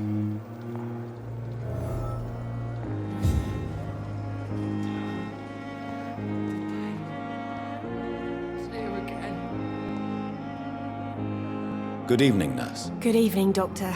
I don't think we've been introduced yet. My name is Pippa Hawkins. And I'm Dr. Jonathan Reed. Dr. Swansea has recently offered me a position in this hospital. Well, it's a euphemism that your help will be appreciated, Doctor.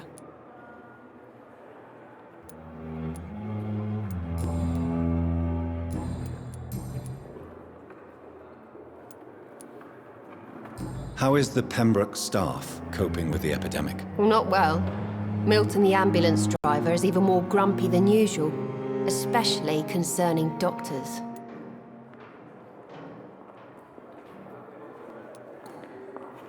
Why does Milton dislike doctors? I don't know. Just ask him. But be warned, Milton is not the chatty type. Why is Milton grumpy on a daily basis? Is it just an act? Milton's not the kind of man who's bothered about a bad reputation, whether he deserved it or not.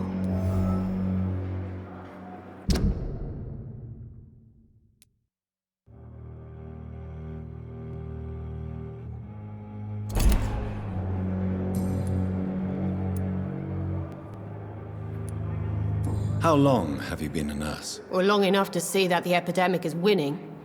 And no matter how qualified you are, don't tell me you'll change that.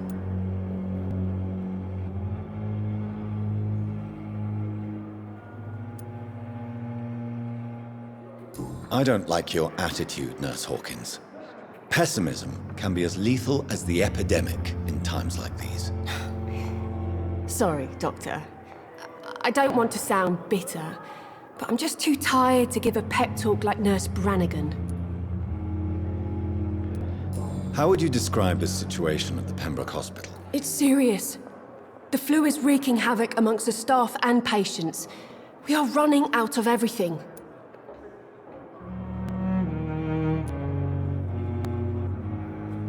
Nurse Hawkins, the Spanish flu won't last forever.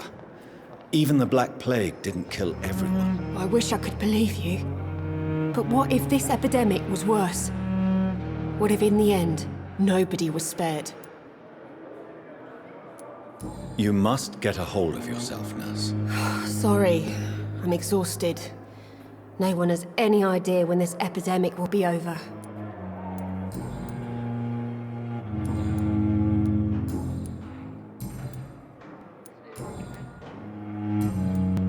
Goodbye, Nurse Hawkins.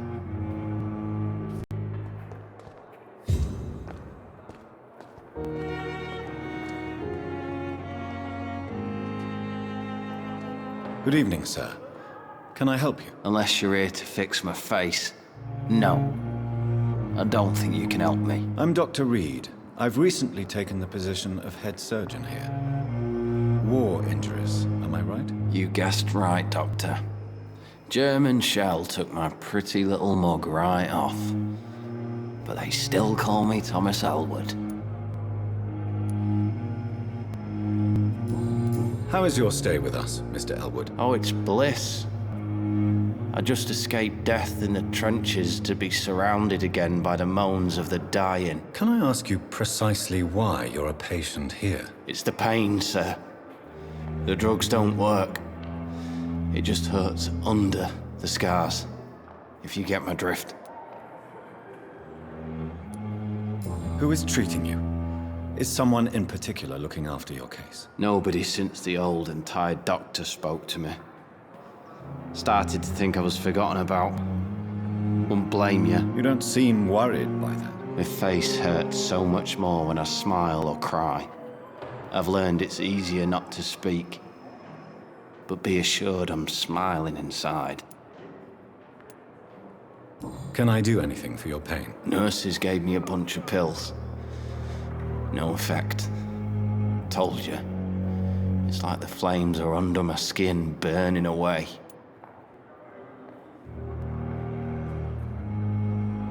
Soldier, do you need assistance? I'm fine. Just do something for this pain, will you? That's all I'm asking.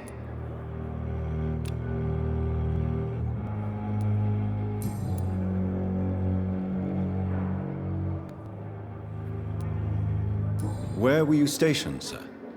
Did you serve for long? I really don't want to talk about all this shit. No offense. I was pushing too much. I served in France myself. I just wanted to know what happened to you. You were an officer, weren't you? Then I doubt we fought the same war, sir. No offense.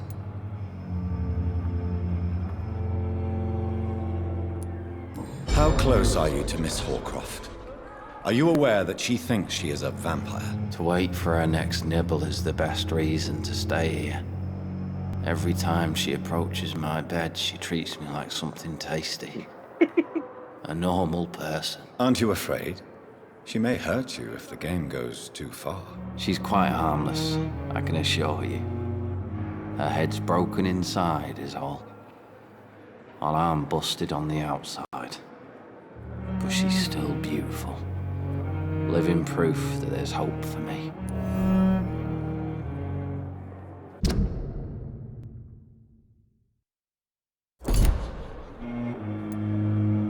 So do you let her bite you? You know that's not sanitary. And why not? She's only supping a few drops of me blood. And the pain, it's real for once. She could decide to bite less willing patients. Then it's another good reason for me to stay here, Doctor.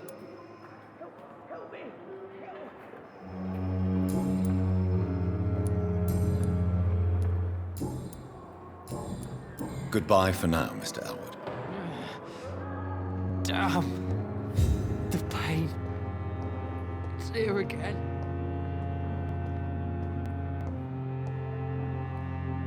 Good evening, Mr. Hampton. How do you feel? Dr. Reed, is it? Oh, sir, I must apologize for my behavior. What do you mean? I was not myself in the factory. Fear and exhaustion made me say awful things to you, I'm afraid. You remained perfectly nice and polite. A little delirious, perhaps. But who wouldn't be after enduring an abduction? Thank you, Doctor. That's a relief.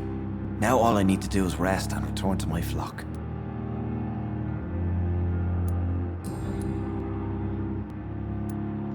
What is the general situation in the East End docks? The situation has always been tough, with a lot of tensions between the gangs and the Dockers' trade union. The Wet Boot Boys are very nervous since they lost their leader.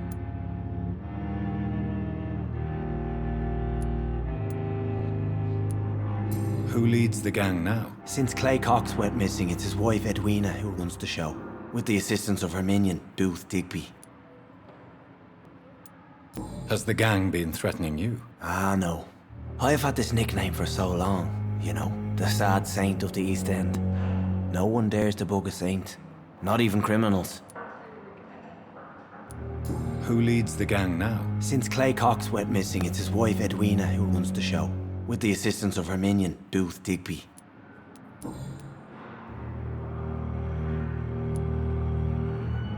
Do you know Tom Watts, the bartender from the Turtle?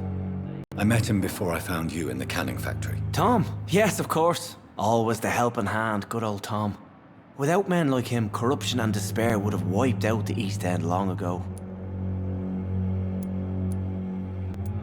Who should I avoid in this part of town, then? Any particularly evil figures? Not really. Most men and women are just doing their best. And it's not my habit to speak ill of people I know, Doctor. People are still in despair. How could it be otherwise? The authorities have left us all to rot in this contagious nightmare. No drugs, no advice, nothing. It's a damn shame.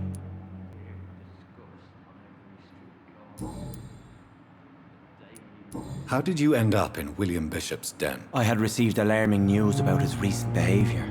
I went to his place and he refused to let me go.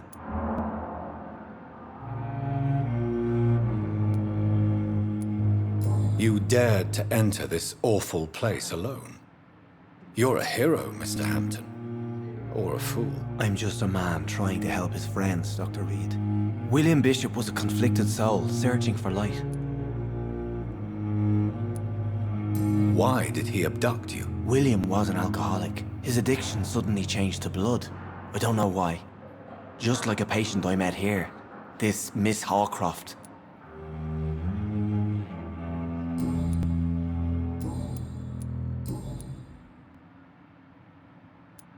What do you do for a living, Mr. Hampton? I can't help but notice the cross around your neck. I manage a night asylum for the poor and homeless of the docks. And I try to guide the lost and hesitant on the right path to our Lord. Are you a priest, Mr. Hampton? A deacon, maybe? Not at all, Doctor. I'm just a man of faith willing to preach the good word.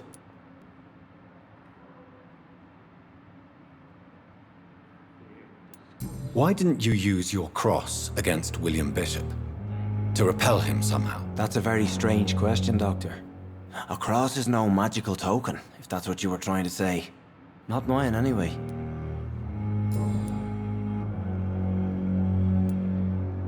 Have you made friends since you arrived? Not really. But I recognise Miss Harriet Jones. I knew her when she lived by the docks. That poor woman had such a miserable life. You never came to see her here at Pembroke?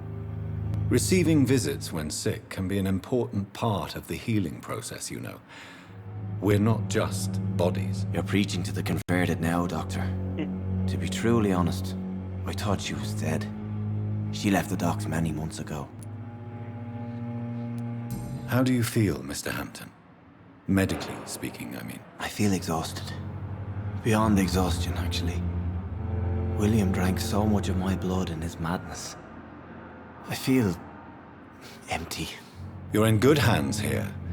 Dr. Swansea is well versed in blood transfusion, and I'm sure he'll take the best care of you. Thank you, sir. I believe all I need is rest. And then I can go back to the people who need me. Goodbye, Mr. Hampton. We'll talk again later.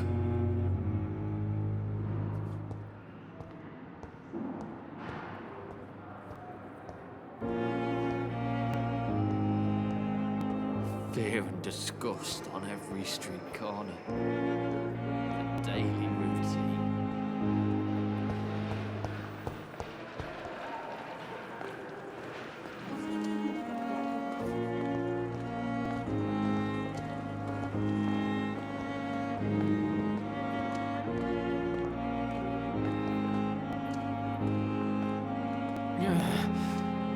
Damn. The pain. I wonder what your last thoughts would be, Here sir. again.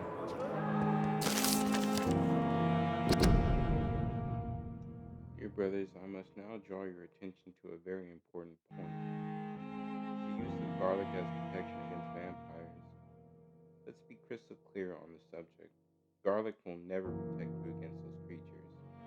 No matter how fresh, how strong, and how smelly, garlic is totally useless as a defense. I can never say enough how damaging that novel of Bram Stoker has been. Yes, of course, population of Slavic countries place garlic cloves in coffins. Yes, of course, inhabitants of Santorini Island hang garlic on their windows. There will be so much to write about this place. Someday soon, I hope to go back to this island to further explore it. But that is not to protect the living from the devil. It is to tell the dead that they are aware of their malevolence. It is a symbol, nothing more and nothing less. So please, by all means, yes, wear garlic, show garlic, hang garlic, and tell shadows that you are not afraid. But if you are looking for supernatural protection, you will have to search much deeper into the forgotten secrets of the occult tradition. For here's the truth, my fellow brothers. Garlic does not repel vampires, but all the fresh plants will hurt.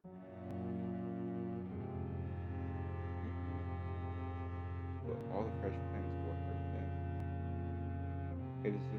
It is as if their body could not stand the presence of botanical elements. I have seen an enraged bolt flee when whacked with a rose. Yes, a simple rose. I have witnessed a violent hectic fall down and beg for mercy when struck by a wooden stake. I don't know why it's so effective. I will give my left arm to find the answer to that mystery, but the truth remains nevertheless. Vampires are very sensitive to fresh herbs, plants, and woods.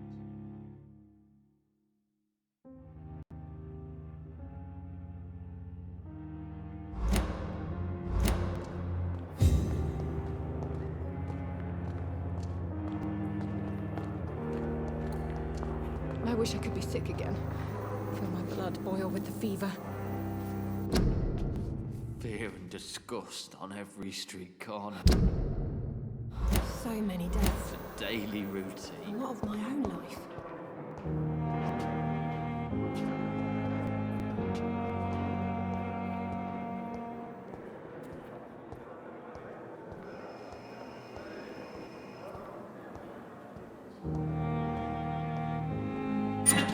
It's locked.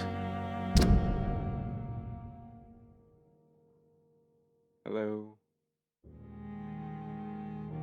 Hello, sis. How are things in the big city? Here in Brum, things are not so good. Seems the flu is here again, and we have many new cases of infection in the neighborhood. Do you remember Miss Do you remember Miss Scheller, the old drinking hag from the third floor?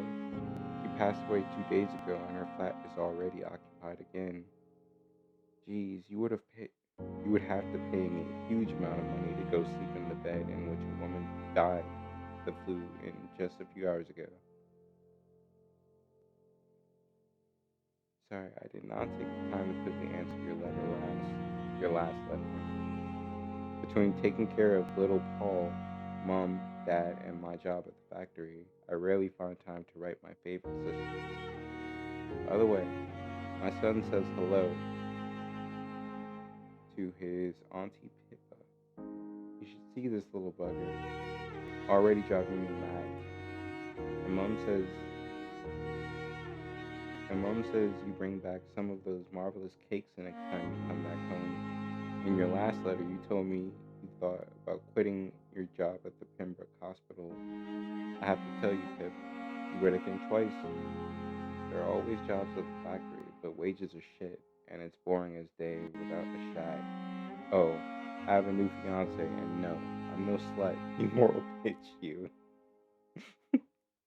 So if you really want to quit and do something more useful than counting the dead every morning, maybe you better stay in London and join that band you told me about. The guard, the guard or the guard or Priven, something like that. Never heard of them. She thinks it's a band.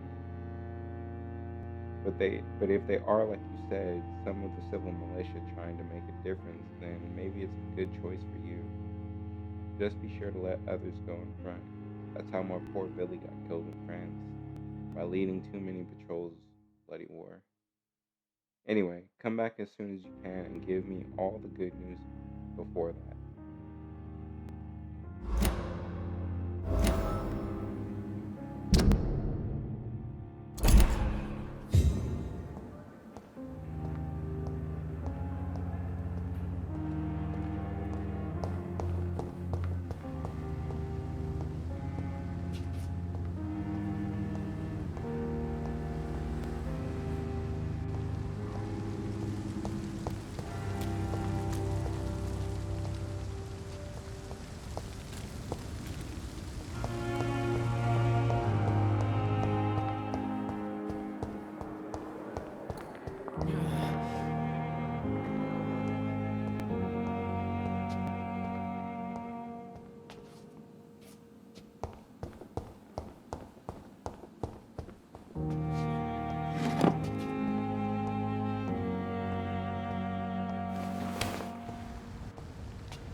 Scowl voices in the garden. I should investigate.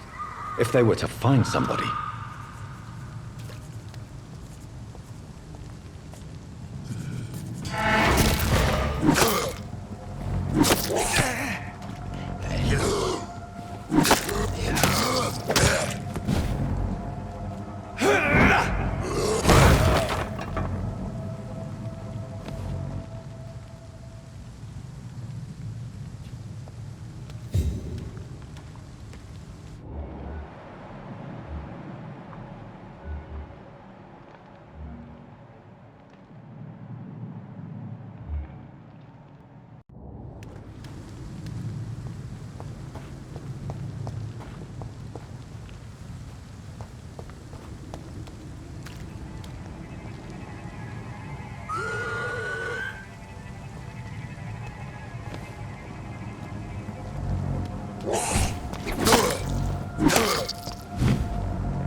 It's locked, all right.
It's locked.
Watch his hand!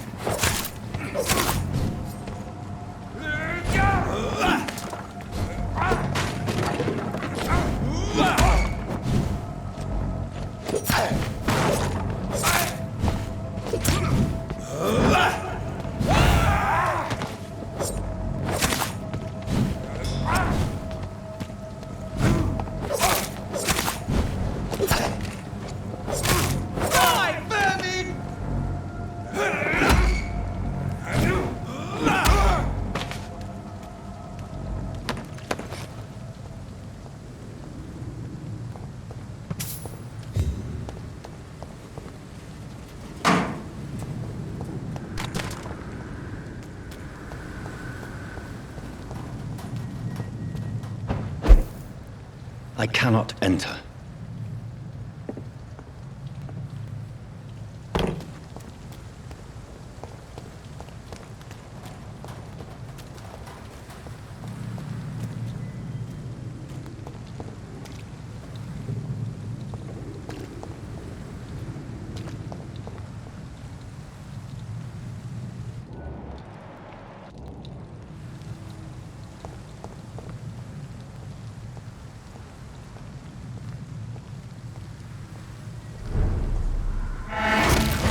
Over there!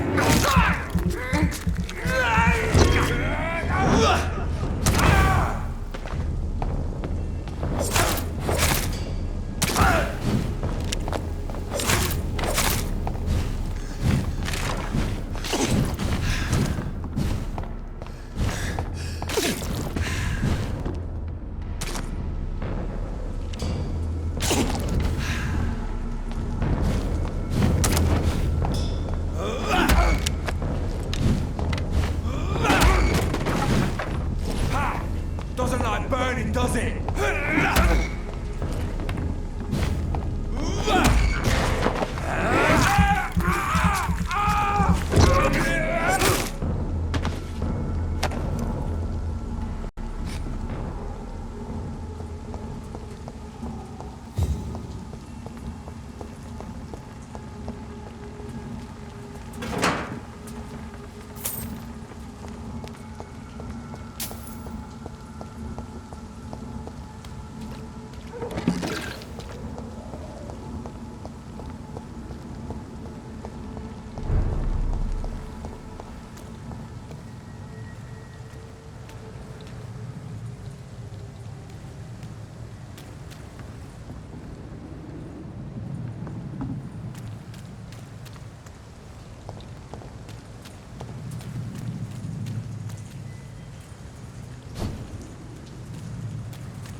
It's locked. It's locked, all right.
Thelma Howcroft said she was being watched by vampire hunters.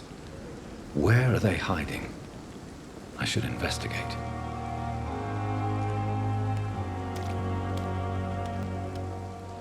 It's locked.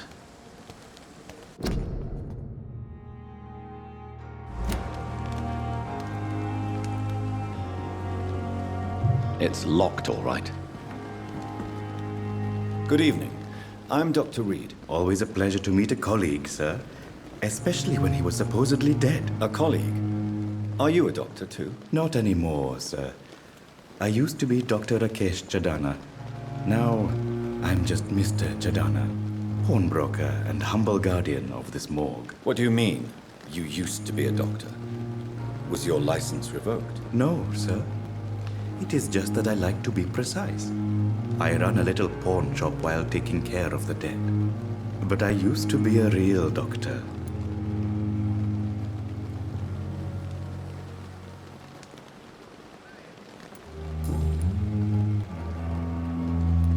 Do you work here alone? Yes, very easy work, sir. All I have to do is watch a few bodies. The situation was very different when the main morgue was still open. Why close the hospital's main morgue? It was for sanitary reasons after the beginning of the epidemic. Cadavers had to be moved to the nearest mass grave. Why do you have to watch these bodies? Because these poor fellows have no names. We keep them in case someone comes looking for the missing. Sadly, very rarely happens.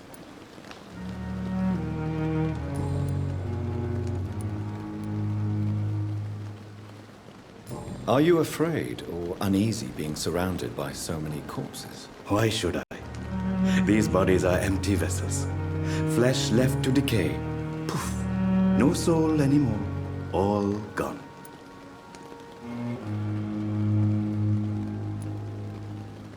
An interesting point of view. And quite an exotic one, too. Most people fear, or at least have a respect, for dead flesh. Sir, as a medic during the war, I learned to face my death and the death of others. It's the pain we have to tame, not death itself.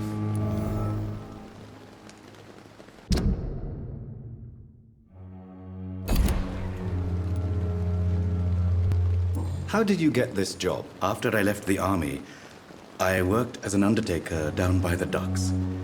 A dangerous place with many an unpleasant business there.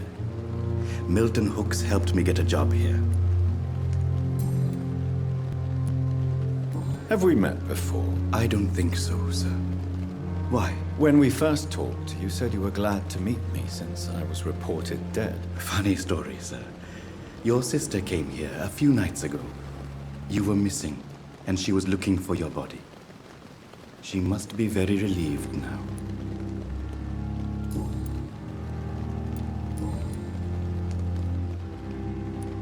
A pawnbroker? I expect you get all types of people here. Yes, sir.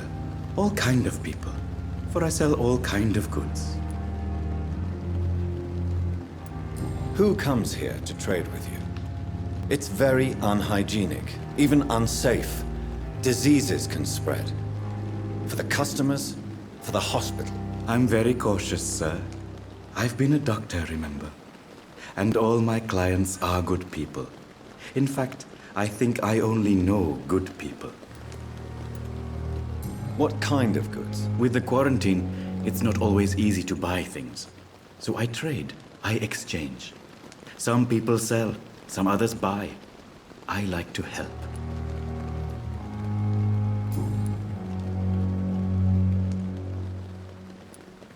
Since you're not afraid of dying, do you believe in life after death, Rakesh? No. I believe we must do all the good we can while alive. For our time is short, and the obstacles are endless. Do you think you would enjoy immortality as a concept? I don't think so. Don't mistake me. I love life, and I'd like to live a long life. But everything has to decay, sir. Even goodwill.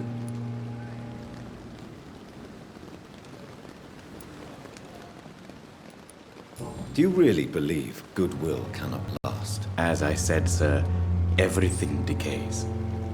If I was to never die, goodness, I would be bored or worse. And I like to be helpful, sir.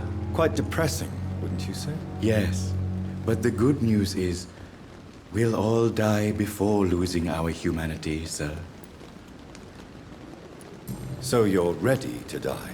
No, I am not. I don't fear death, for I won't see it. What troubles me is the pain my death will inflict to those I know. You're a wise man, Mr. Chidana. No, Dr. Reed. I am a foolish man. But I like to think otherwise.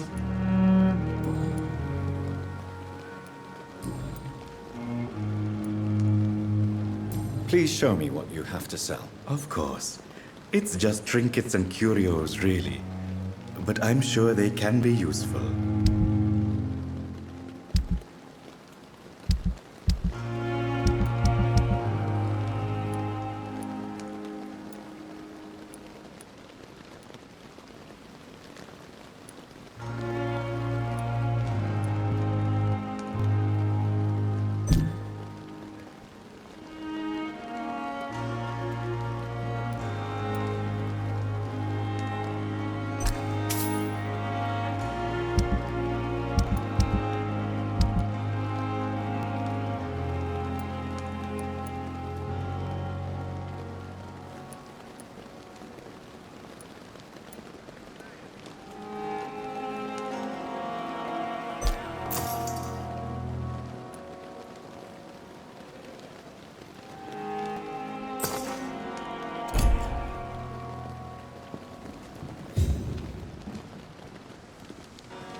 It's locked, all right. Ended up on my plain and cold medical bench, sir.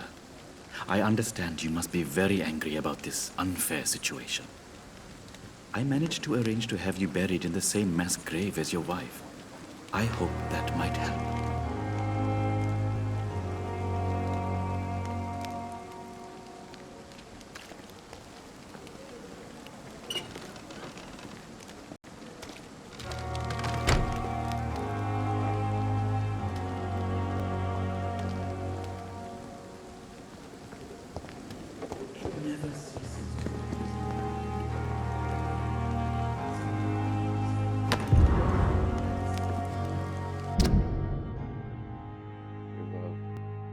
I finally found the missing money for the fee asked by the ambulance driver to bring me to the hospital. Don't worry about nothing now except getting better. God took care of everything. I asked some of our neighbors, and they told me that this Mr. Hooks is something of an honest crook. He may act for money in exchange for a bed, but the bed is then guaranteed. I'm sorry I refused to pay first, and I realize now that the important thing is that you get better soon. The Pembroke Hospital is a good place, I heard, despite the bad behavior of its Milton Hooks. I promise you that everything is okay now.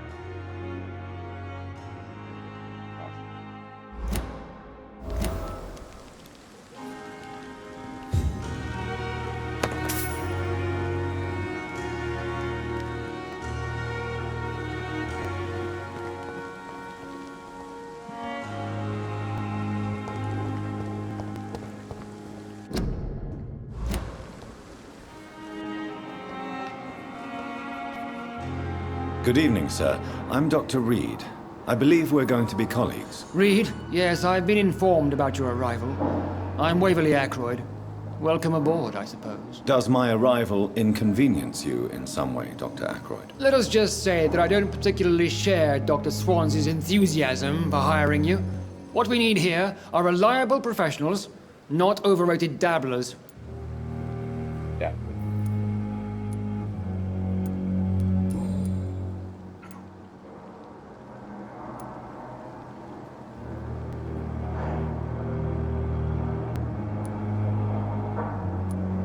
It seems you have bad memories of your military service. I refuse to see this industrial slaughter as scientific progress. War only reveals the worst in men. We can at least agree on something, Dr. Ackroyd.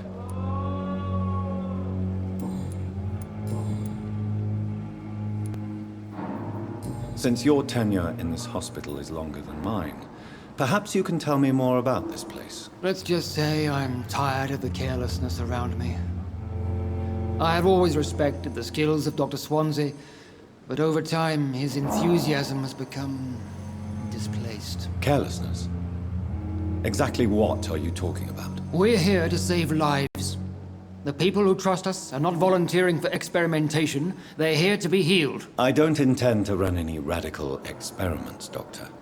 Even if I, as any good practitioner should, express an interest in pushing the boundaries of medical research. Modern medical methods were created through audacity and ego.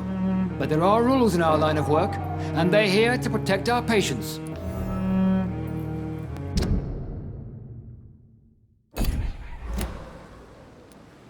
If you have a problem with me, Dr. Ackroyd, please feel free to tell me. Dr. Swansea has imposed your presence on this hospital without asking anyone's advice. The benefit of his position. But I don't agree with it. I know we've never met before, but I believe this hospital could use all the help it can get. You will agree with that, I'm sure. Oh, but I have heard about you, Dr. Reed.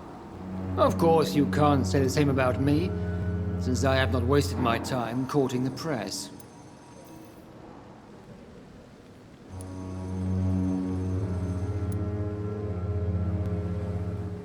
There is no need for such animosity between us. Don't you think the epidemic is already enough to deal with? That is one point we could agree on. And that is precisely why I want to be sure that you will be of help to this hospital, instead of a burden.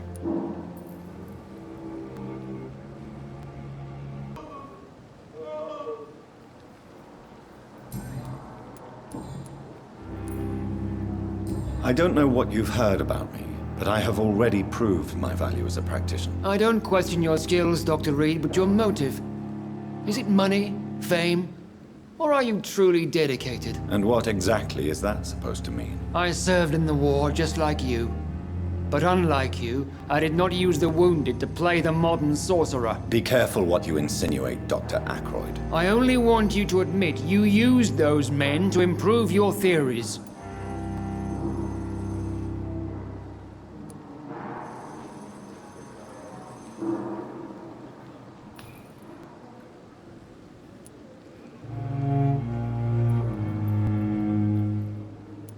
Knowledge has always been and will remain our main weapon, and it has always come at a price.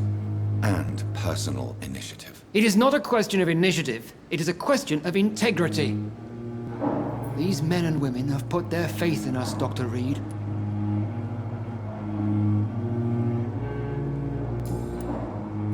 Thank you for your time. We'll talk later.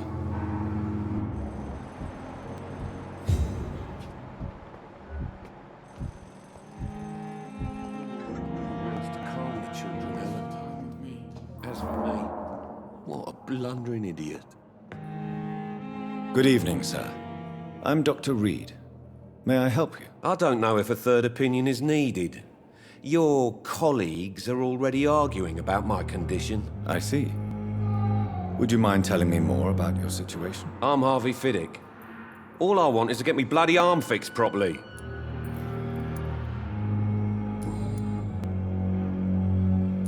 Are you satisfied with your treatment here? Well, it's clear that I've chosen a bad time to be injured. Forgive my bluntness, but you seem overwhelmed by cases of the flu. I won't lie to you about it. I'm afraid we are. Are you sure you don't want to operate yourself, Dr. Reed? I have the feeling you're very capable, and your colleagues seem to think so too. In other circumstances, you would be right. But for now, I don't think I can take on the responsibility. My apologies. Tell me about the doctors who are arguing about your case. Strickland and Ackroyd. They both want the best for me, but there's a lot of pride there. Doctors are no different from carpenters, it seems. What do you mean? I often had professional arguments with rivals on a building site. Difference is, I disagreed about wooden nails, not flesh and bones.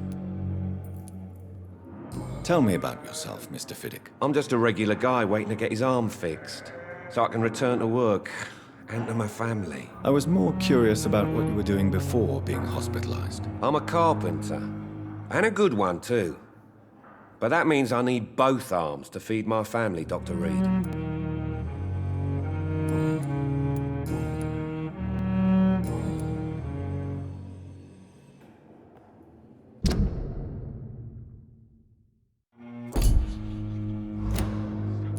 Goodbye for now, Mr. Fiddick. I'll see you later. I will not let you down, my Be boy. sure we're making a difference.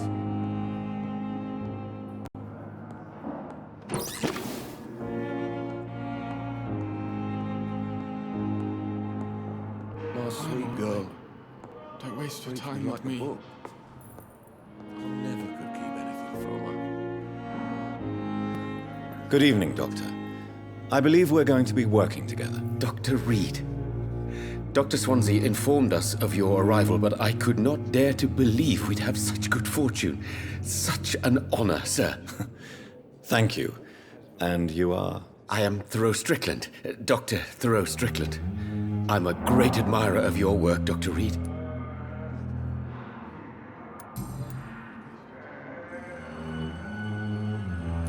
What can you tell me about the Pembroke? Well, it has always been an honor to work with Dr. Swansea. But with your arrival, I can't think of a better opportunity to learn about blood transfusion.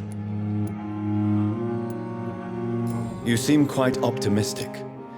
It's a rare and precious attitude in these difficult times. I'm convinced that this epidemic is a test of endurance and dedication for us men of science. Questions remain about our capacity to resolve the situation. True.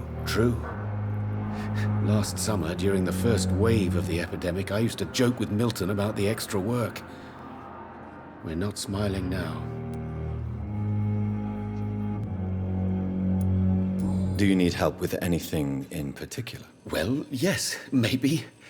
I'm waiting for a batch of products I ordered for my personal research, yet my supplier seems to have vanished. Do you want me to play the errand boy for you? Oh no, Dr. Reed.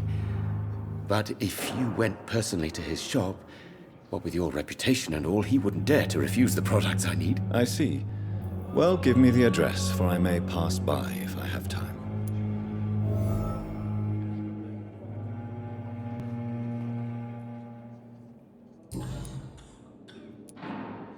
Please, could you tell me something about yourself? I'm a great admirer of your work concerning blood transfusion, Dr. Reed.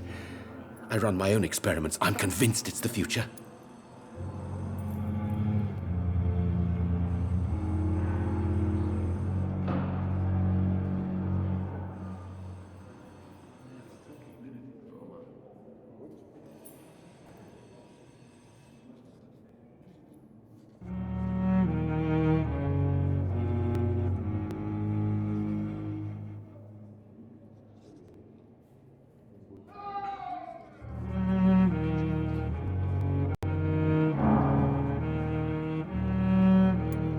I based my technique on my mentor's research.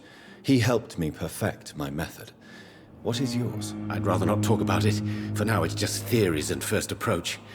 My process is purely experimental and unsuccessful. As long as you're cautious and methodical, you may remain empty-handed, but you won't fail. You're not the first one to warn me, but I am convinced knowledge is the main weapon against the ravages of this epidemic.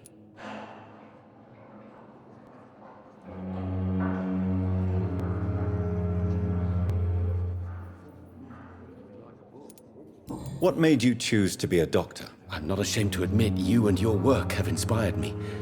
I am honored to have the opportunity to work by your side.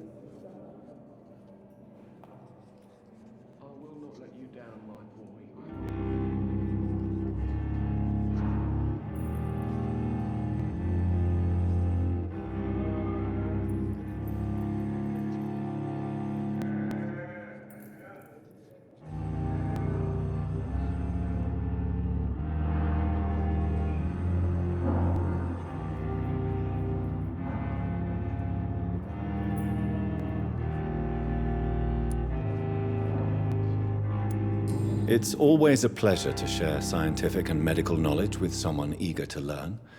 I'll be glad to help you if I can. This epidemic may be the century's most terrible disaster, but I'm convinced that we, as doctors, are the only ones able to defeat it.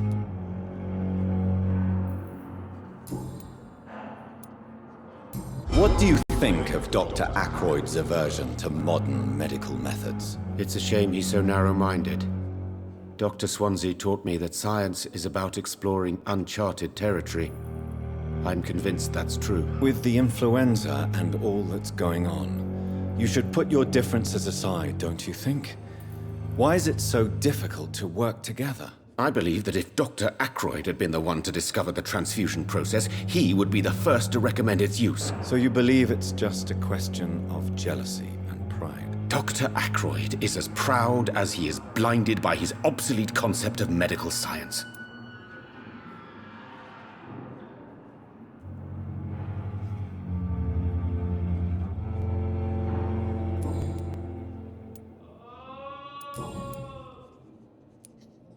Tell me more about your willingness to experiment with new medical techniques. Harvey Fiddick is a patient suffering from a severe injury that could cripple him if not treated correctly.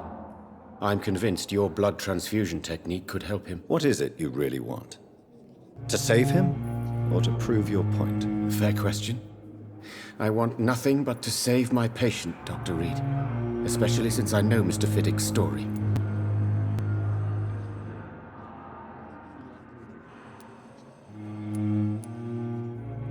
This personal involvement could also appear to be a lack of impartiality. You must know that a good surgeon must remain neutral. I agree. But that does not excuse Dr. Ackroyd's behavior. A man who did not even take time to converse with his patient. Do you think keeping his distance was a mistake? All I know is that I'm taking care of human beings with desires, hopes, and fears. Not some biological machine comprised of blood, bones, and flesh.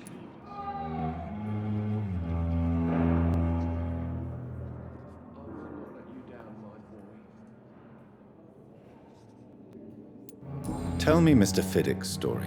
Our first diagnosis was compromised because Mr. Fiddick lied to us about the real origin of his injury. He first claimed it was an accident. But why would he hide such crucial information from us? Because he is a proud father, ashamed of putting his children at risk because of his own negligence.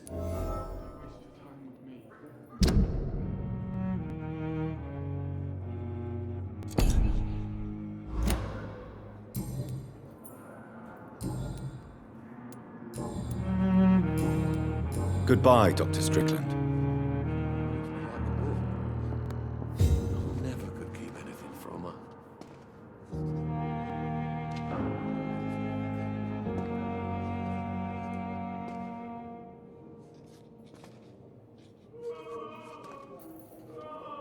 I will not let you down, my boy.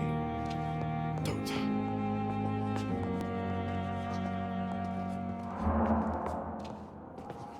What can I do for you, Doctor?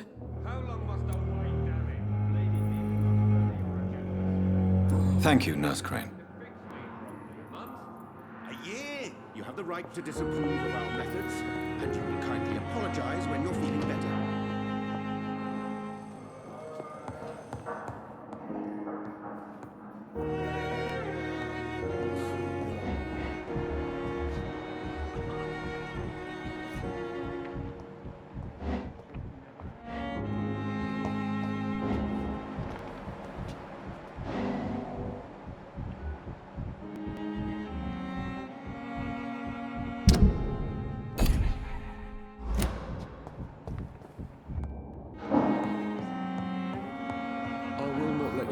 It's locked.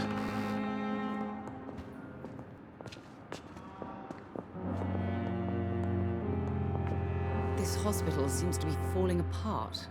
Good but evening, in the sir. circumstances, I'm willing to give you the benefit of the doubt.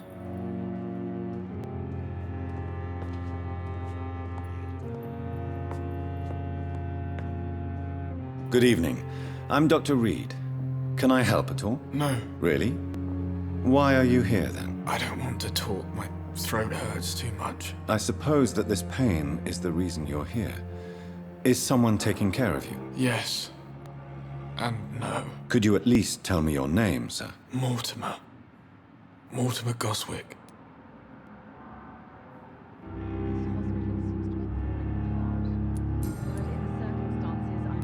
How painful is your throat, Mr. Goswick? So painful I'd rather not talk at all, Doctor. I'll let you get some rest, then. Good evening, sir. Doctor. Good evening, madam.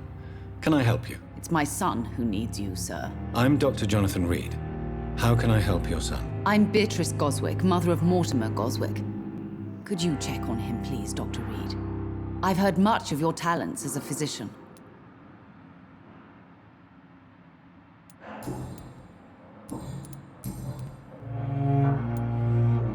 What do you think of your reception here? Any complaints? I have had the uttermost reservations about this hospital since we arrived. But we had no other choice, considering the state of emergency. Is there something in particular that's bothering you? Some of the staff were not especially welcoming. I suspect they're not accustomed to dealing with patients of such social standing.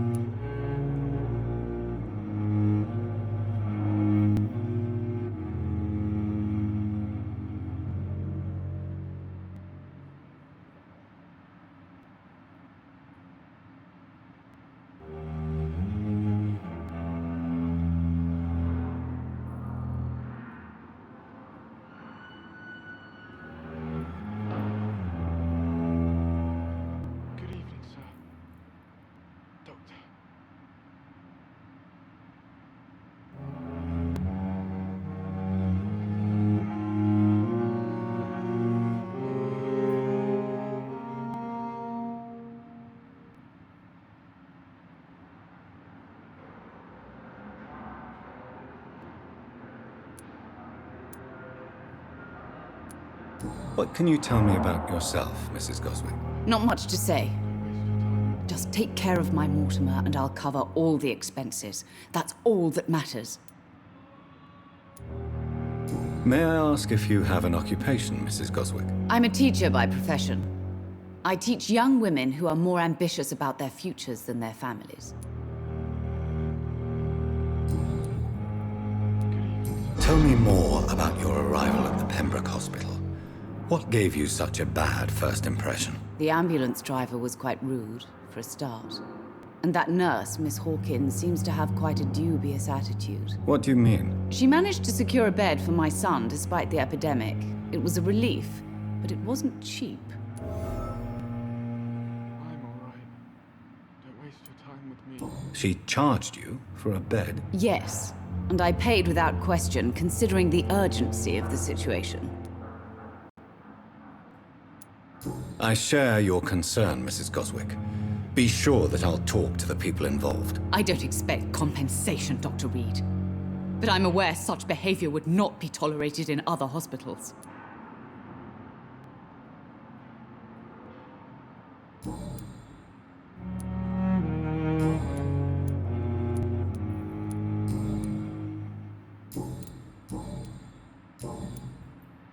Goodbye, Mrs. Goswick.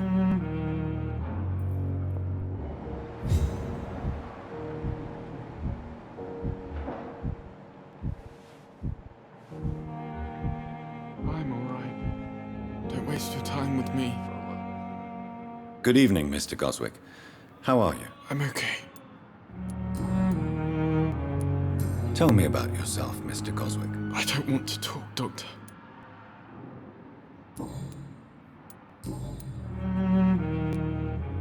Why did your mother have you hospitalized here? She seems convinced this is a bad hospital. My mother just wants the best for me. She won't rest while I'm here. She'd go all the way to hell and back to help me.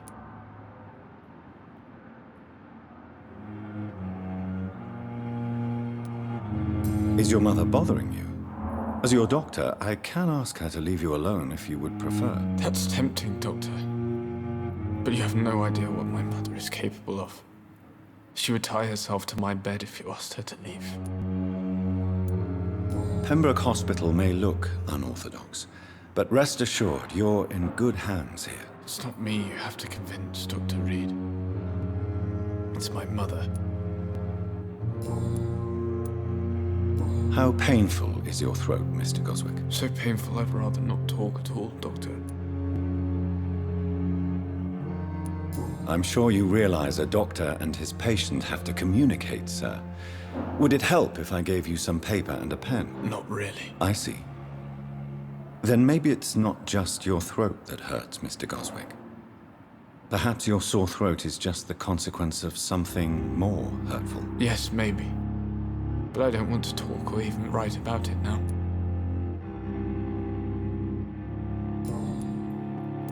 I have to go now, sir.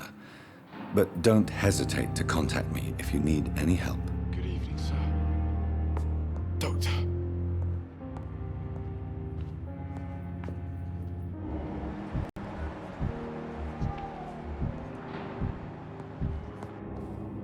I will not let you down, my boy.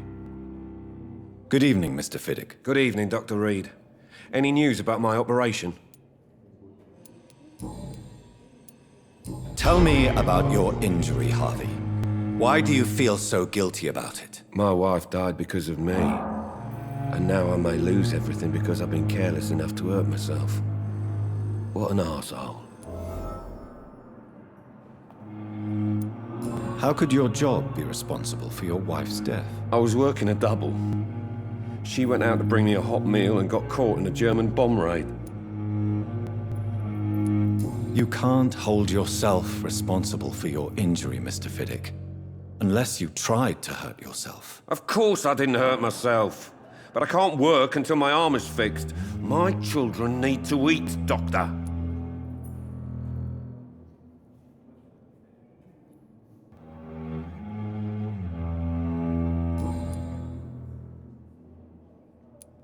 Tell me more about the death of your wife, Harvey. 1915. I was in the army, building workshops for the Royal Flying Corps. Helen was happy I wasn't sent to the front. What happened? The Germans sent Zeppelins to bomb the construction site, but they missed their target. My wife was bringing my dinner when the bombs fell.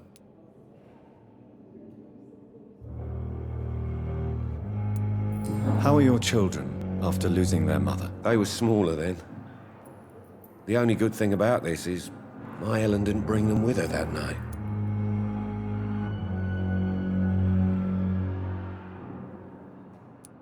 I'm sorry for your loss. So many died during the bombings. I served in France and witnessed the carnage there. I would like to say that she didn't suffer. Truth is, I have no idea. I just know that I'm all that me kids have. Poor little bleeders.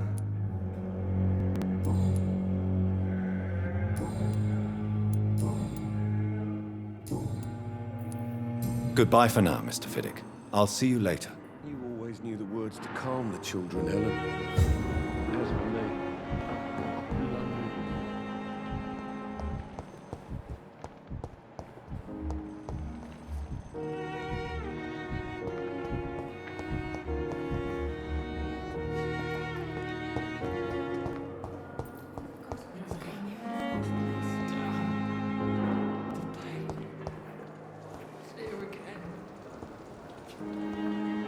Good evening, Miss Howcroft.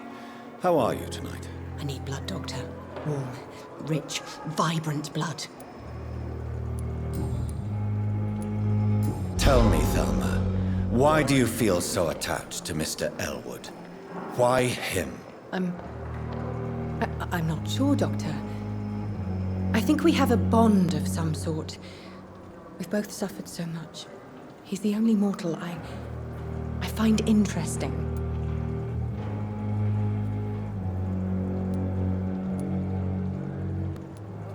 Would you say you and Mr. Elwood are romantically involved? No. No, Thomas is a delicate soul. Even though he disguises it. But I am not the woman he needs. No, for I am a vampire, Doctor.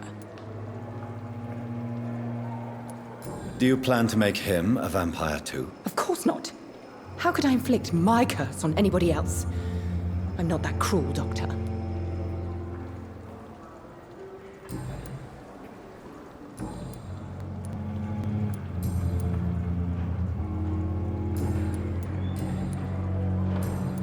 I'll leave you, Mistress of the Dark, to your nocturnal activities.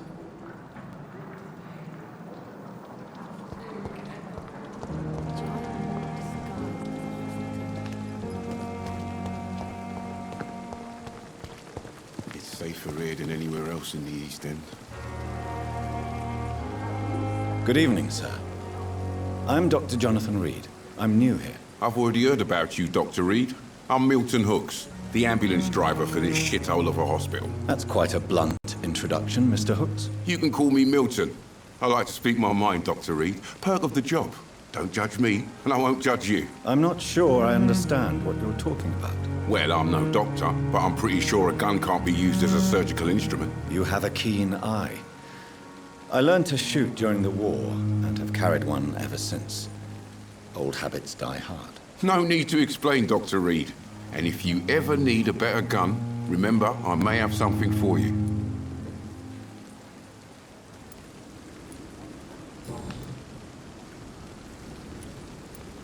Are you really smuggling weapons through the hospital? And why not? I've already been attacked by patients, you know. And by gang members willing to steal my money. But you're not defending yourself. You're selling guns to civilians. You keep people alive your own way, Doctor. I offer them another way to protect their health.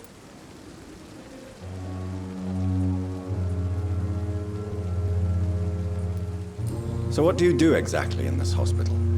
Apart from smuggling guns, I mean. I've been an ambulance driver since... too long, I guess. I bring sick people here night and day. It's a dirty job, but I get it done. Most of the time.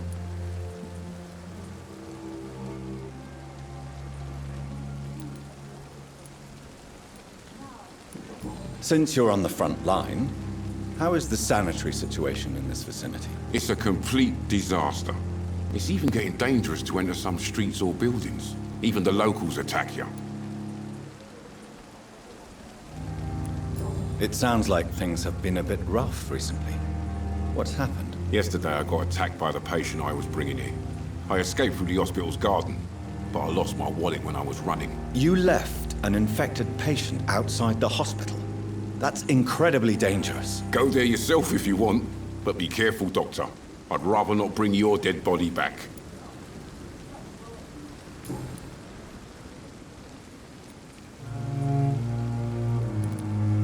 Why do you have such a mediocre reputation among your colleagues, Milton? Fuck them. Nobody knows the horrors I've seen since working here. This city was sick long before the epidemic, Dr. Reed. I know it's a difficult task, but correct me if I'm wrong. Is this not the job you are paid to do? I've seen babies left to die while their brothers were properly fed. Underage girls and boys sold to all manner of perverts. I'm sorry, I don't know what to say. Yeah, exactly. We lack words. So excuse me if I don't look on the bright side of life.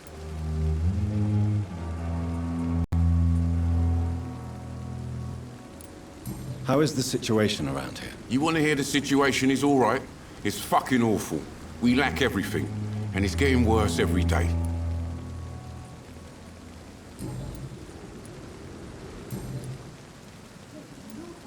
Tell me why you're extorting money from some of the patients here. If a patient wants a bed, he'll have to pay me a little fee. That's all. Where did you get the idea for such an immoral scam? Funny you should ask. The first time it was from a patient who bribed me to get a bed. It's only then I realized I could make a fortune.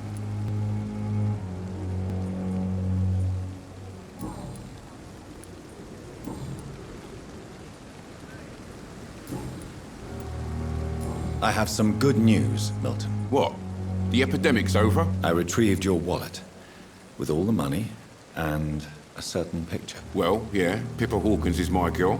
So what? Is it the difference of skin color that bothers you? Not at all, Milton. Good. Please, take this money anyway. To remind you to keep your mouth shut. Not everybody is as broad-minded as you, Dr. Reed.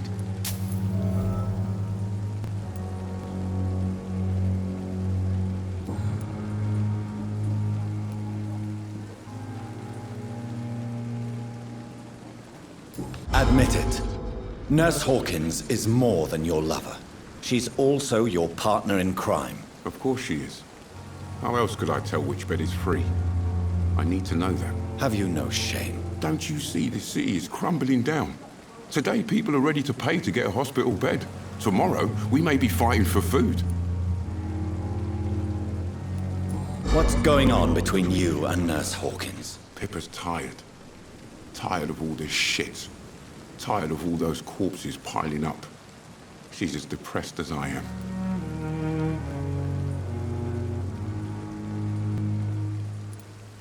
You do realize you could both get fired.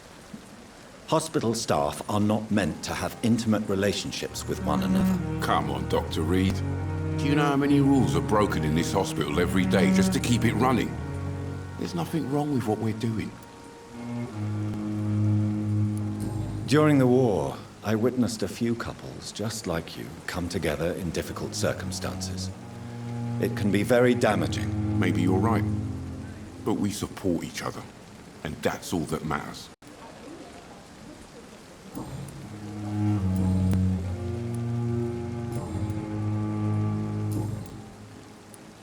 I'd like to see your goods. Wise choice, Dr. Reed. A reliable gun is what everybody needs these days.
Good evening, nurse.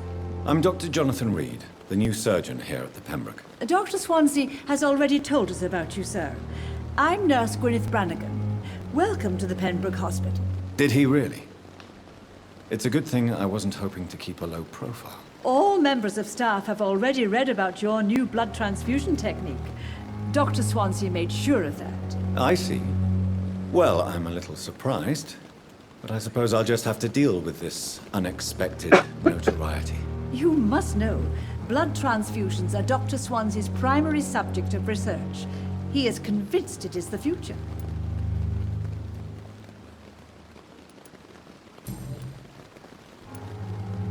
I'm not familiar with all the staff yet. Perhaps you could help me. Brilliant professionals, most of them. Dr. Swansea has a gift for recruiting talent. Most of them. Is there a problem I should know about, nurse? It would be inappropriate for me to speak ill of a colleague. Is there anyone that stands out? Well, I have never met someone as dedicated as Dr. Tippett's. He should be a standard for us all here. If only he were younger. Why should his age be a problem? I guess it's fair to say he's always pushing himself to the limits. He just doesn't know when to stop and get some rest.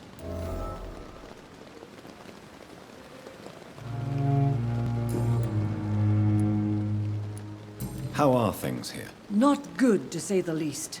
We're struggling against an invisible enemy, more lethal than any bullet from a gun. It's hard, Doctor.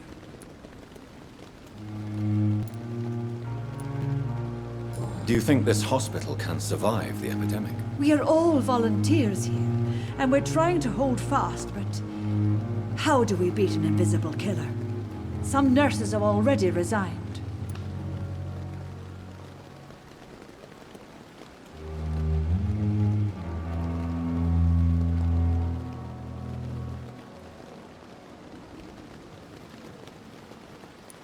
An invisible enemy?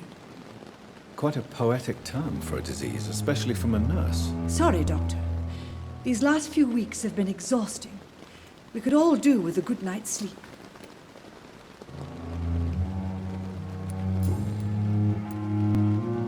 I'm not familiar with all the staff yet. Perhaps you could help me. Brilliant professionals, most of them. Dr. Swansea has a gift for recruiting talent. Most of them.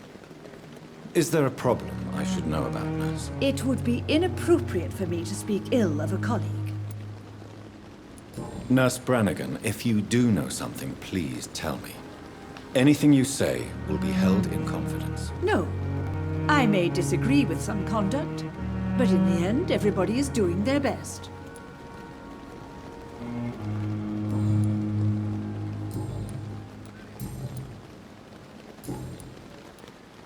Goodbye, nurse. Call me if you need assistance.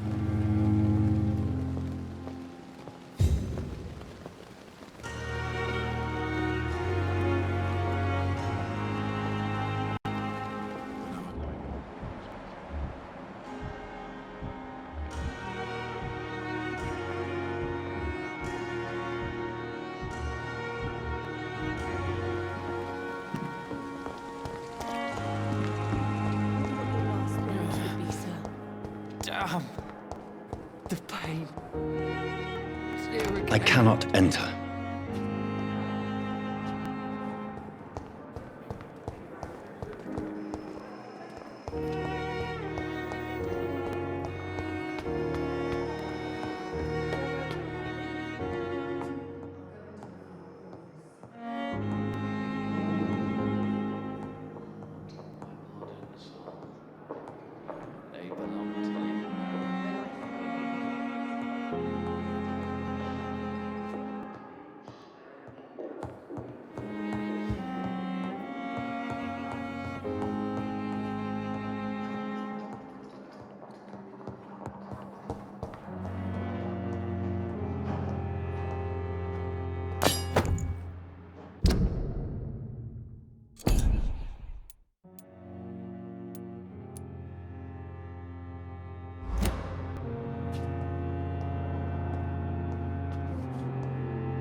It's locked, all right.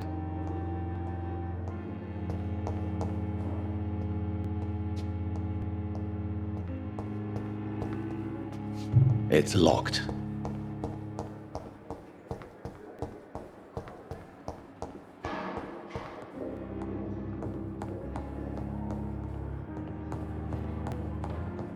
Not now.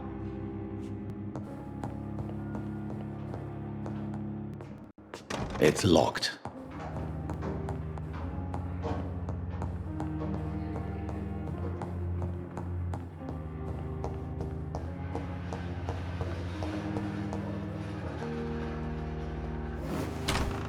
This must be the place. It's definitely away from prying eyes. Relegated to the shadows.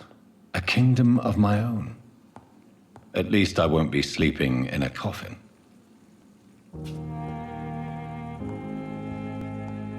The flower's dying. It needs water.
William Bishop's blood is much more unstable than human blood and shows extensive mutation.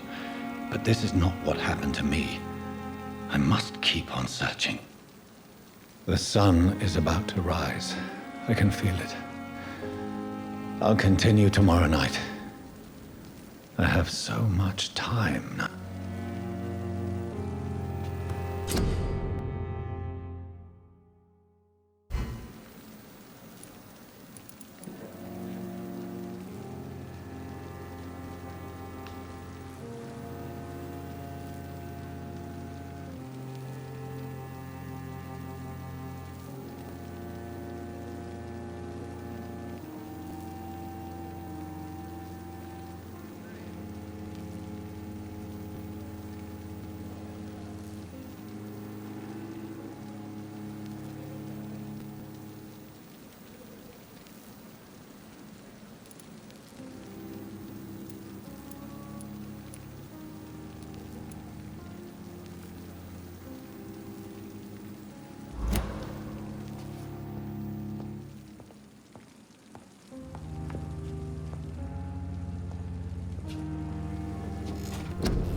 If I'm to stay here until my research is complete, I'd better learn to hide my true nature from them.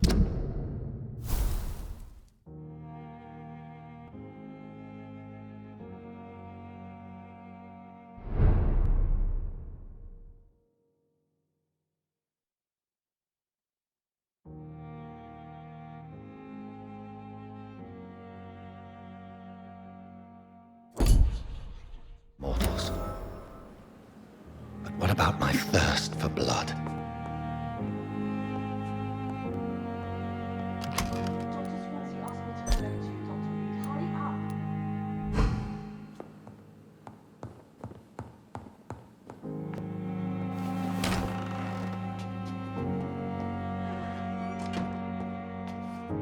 Yes, Nurse Crane? How can I help you? I'm so sorry. I know Dr. Swansea wanted you to rest, but we have somewhat of a crisis. A crisis, you say? Our supply of antiseptics is nearly depleted. I was hoping there was another box up here, but...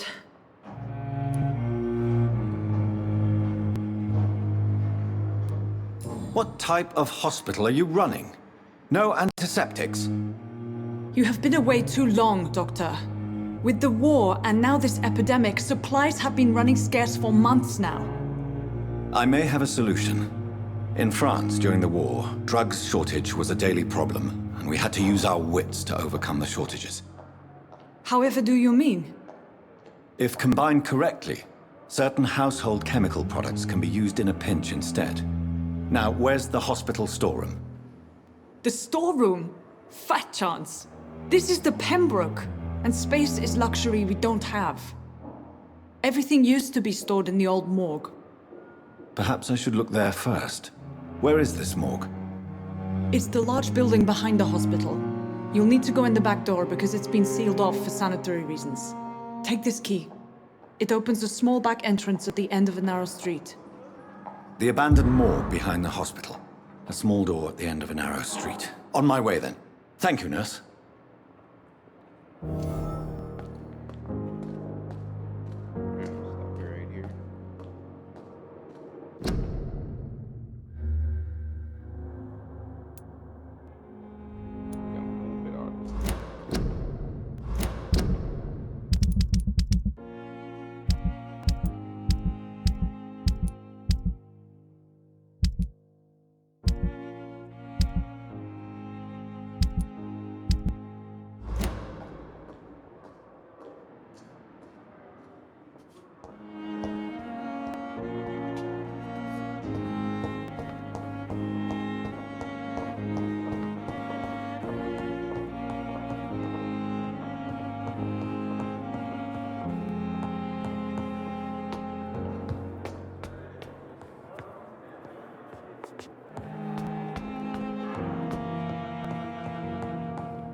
Good evening, sir.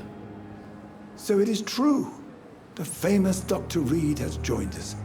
I can't think of any better news during these terrible times. Do we know each other? Actually, yes. We met once before, at the Rockefeller University in New York. Dr. Tippett, yes, I remember.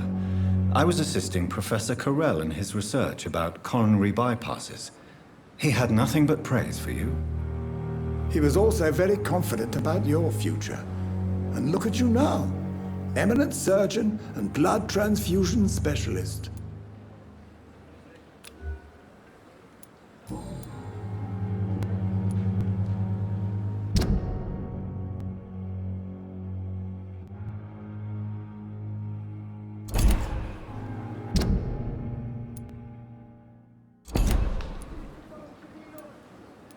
What can you tell me about the staff in the hospital? Some are really good, and others are not so good. But during this troubled period, there is no time for slander. I prefer to focus on the positive character traits.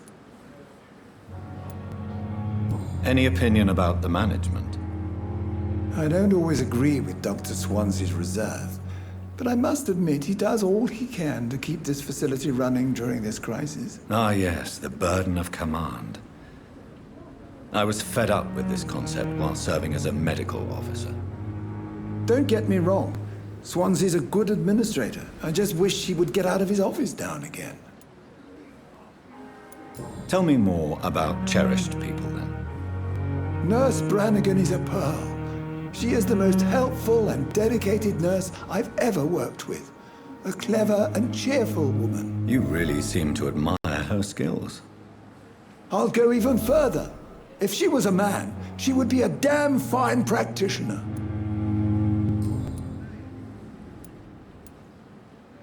What is the Pembroke Hospital situation? And please, speak freely.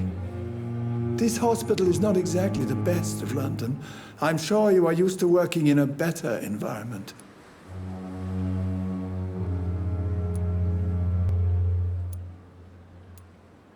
It's more than enough. In any case, the personnel of a hospital are much more important to me than the building. Don't be misled by appearances, Dr. Reed. This hospital does not lack talented people. It just lacks hope. You're exhausting yourself, Corcoran. Maybe you should think about preserving your strength. No, we must keep on healing all those poor souls. We are the last rampart before chaos. Once more unto the breach.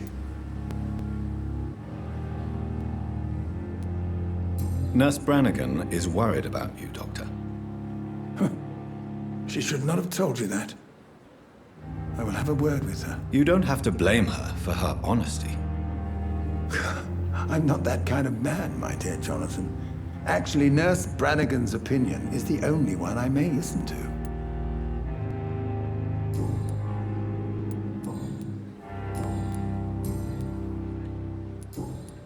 Goodbye, Dr. Tippett.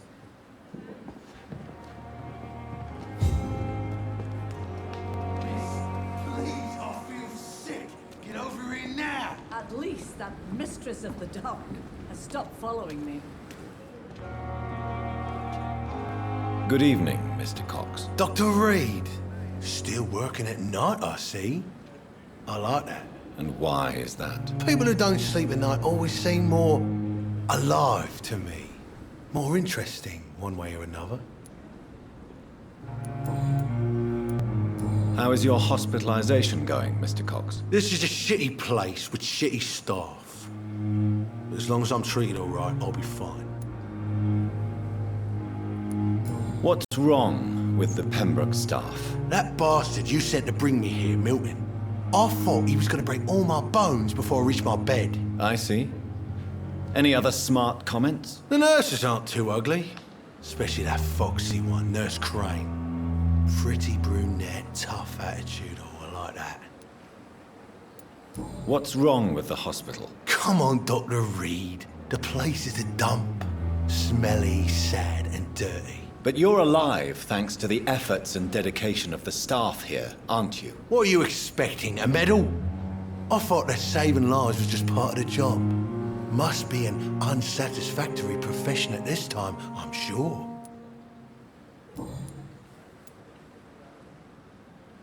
Do you ever think about that poor fellow I saw you push in the water? The wound he gave me will make sure I don't forget him. Still fucking hurts. Boss had cut me good. That man was determined to murder you. You almost died. What a surprise. The first time I met him, he nearly shit himself. Fucking coward. I guess revenge gives you balls. What did he want? Revenge? I recently had to kill his brother. Poor arsehole thought it would be easy to return the favour.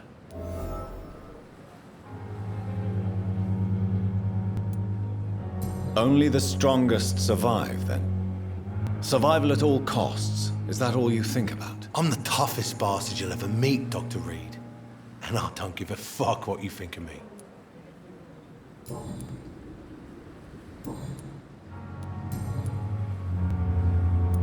How long do you think you can escape the law, Clay? I know this city like the back of my hand, Doc. I know its streets, who to pay, who to avoid, and who to bully. I won't get caught. We can't escape the consequences of our actions. The past catches up with us in the end. I ain't afraid of death. I don't hide who I am. I live my life honestly, which is more than I can say for most folks. And who are you, then? I'm the leader of the Wet Boot Boys. One day, I'll leave this shitty place and punch in the face all who thought I would not come back.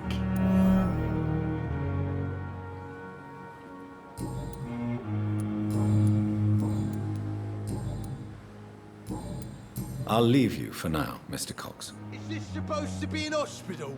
A pigsty would smell better.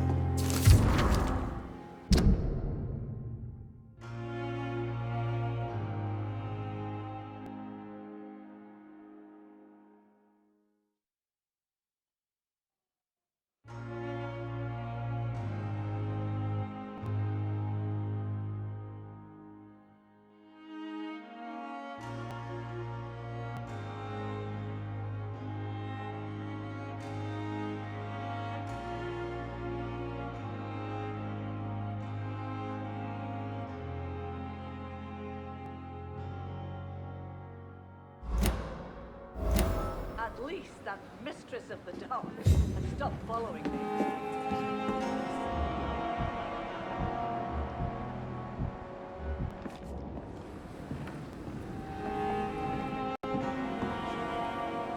Hey, Doc.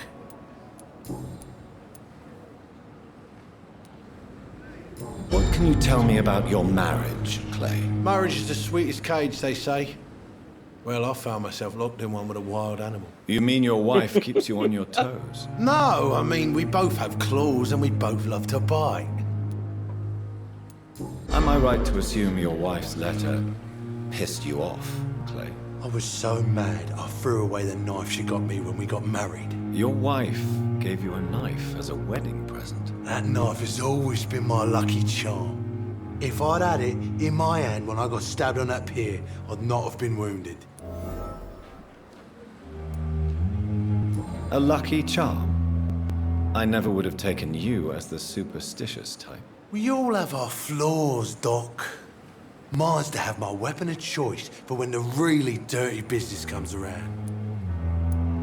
Do you want it back? I don't need it here, but if you'd be kind enough to bring it to me, I'd be really grateful. A grateful Clay Cox? I might just find your knife and bring it back to you to see that happen. I can give you directions, but I'll be surprised if you manage to find it.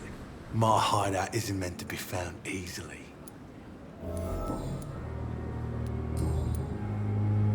I'll leave you for now, Mr. Cox. When I get back, I'll have a word with Tom. He's really pissed me off this time.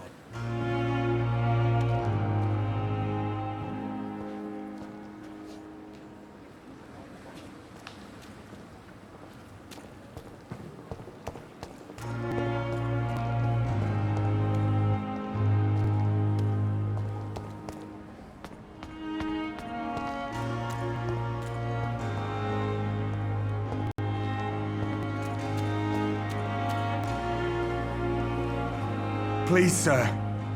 I need help bad. What's going on? I'm Blight, sir. Newton Blight. I've lost my mate. Can't find him anywhere. I'm Dr. Jonathan Reed from the Pembroke Hospital. Please, calm down and give me more details. Oswald and myself were both infantry, sir. We were en route for the hospital, but... well, we had a disagreement. And Oswald ran off towards the canal. How long have you been searching for him? I can't go there. Too many rats by the water. Fucking rats. Can't stand them since the war, sir. Can't stand them at all. Don't be ashamed, Mr. Blight. Many soldiers who survived the trenches suffer from musophobia. I'll see what I can do for your friend. This is a dangerous part of town. What are you doing here? We were looking for the Pembroke Hospital. We both need help. Treatment, I mean. To get some sleep. Just need to feel better, sir. What can you tell me about your friend? His name is Oswald Thatcher. We survived the war together. Oswald is... nervous and quite fragile since we came back from the war.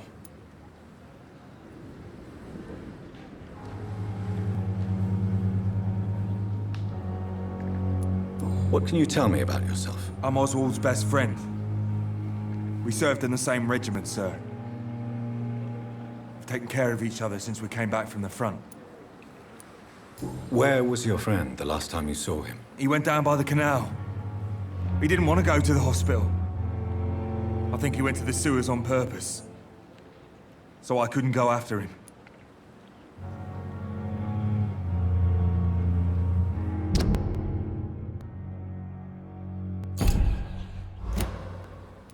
I have all the information I need for now. If I find anything out about your friend, I'll let you know as soon as I can. Thank you, Dr. Reed. I haven't seen autosave thing yet. I can't tell. I cannot enter.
Alright, I'm off.